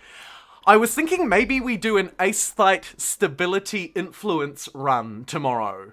I'll play it on normal speed so the game feels a bit better. This was a fast speed game, which is a bit, a bit tricky. Maybe even slow speed. Yeah, throw your suggestions in now. I really want to try the aesthete run, so we'll only use aesthetic cultures, or at least ones that are like, how do I say, strongly inclined towards aesthete abilities. So maybe it's not technically an aesthetic culture, but it has like high influence and stability. Basically an influence stability run. I'm hearing a lot of calls for large map, slow or endless speed, large or huge map. Try to take the entire map under your culture, slow or super slow. Okay, you guys kind of vibe in the slow run. Let me just flick through and see how we did here. So you can see we were keeping up. We managed to keep up even though we weren't changing our culture. But then Pink just sort of got away from us a bit and overtook us, and we sort of flatlined. We really flatlined toward the end of the game. Likewise with food, they just snowballed out of control as they changed cultures. This is a common story in these later eras, and because we weren't able to change culture and we weren't able to get a huge benefit at the start, you can see that they ran away with it. What I'm quite actually impressed by though is the fact that we managed to beat the other two. Like, we actually only lost to one of the AIs, which is, well, I mean, technically we lost to them all in terms of fame, but we could have bet those other two, or at least compete with them. But we really just couldn't compete with them, as you can see. It finished third overall, but it was a close race. Like I say, look, 7,000, we were at 8,000, they were at 9,000, and unfortunately, you, Angel Spike VG, you just snowballed. Slow, large, 3 continents, huge and slow, large and slow. Focus on food next time. Well, I mean, we were the Babylonians this time. What can you do? But yeah, I mean, we won't be... I probably won't do a food-only run, although that would be fun too. And looks like you guys are free tomorrow. Okay. Well, tomorrow it shall be. Alright, everybody. I will wrap up this stream here. We will stream this time tomorrow, because that's what you want. And it sounds like you want kind of a slower, larger game. So I'll probably go slow speed, larger... the question is, what difficulty? The answer is probably we play on Humankind difficulty again, I imagine. But we'll see how we go. And just to wrap up here at the end of the stream, I also want to give a huge shout out to the very generous super chat donors. Devilish with a $5. Johnny, pronouncing it correctly, became a member and also threw a $5 at me. Devilish came back again. Kerr Andrew, one of 3 Kerrs, £10. Stage with a $5. Stinky Snorlax and Max chuck a couple of bucks at me as well. I appreciate you. Kick-Ass Dude did $20. And then Christian Knight did $50 freaking dollars. Also, Huck Houston, $2 straight at me. I appreciate that. And Chinese with $6.90. Thanks so much to all of you. I hope you have an awesome night. Awesome, even. Thank you so much for joining me. As always, you guys really help me do this and help me keep to do this, so I appreciate it. I will throw the new link for the new live stream up now for tomorrow's stream, so you can get a feel for that. Maybe jump in, give it a cheeky like, I don't know, up to you. Turn off Tech Tree Endgame as well. I will do that next time just for you, Gareth. I don't agree with it on principle. I think the game should broadly end with, like, when it should end, but I will do it. All G for the caps! I'll do it so long as I don't have to turn off a whole lot of other ones, though. Because I think it turns off... You can't just turn off that one. I think you turn off everything relating to science. And I don't know if I want to do that. So I'll think about that for a bit more. But either way, we'll go for something larger, something slower as well. Thank you, Nate! Huck! Gareth! For tuning in. Tinker Bros, Lord Justinian, Ignacio, Ingo, Bark. I appreciate all of you. And I'll see you tomorrow! Thanks, everybody. GG. GG, Matt. See you in the next one. Bye, see you, bye, see you, bye.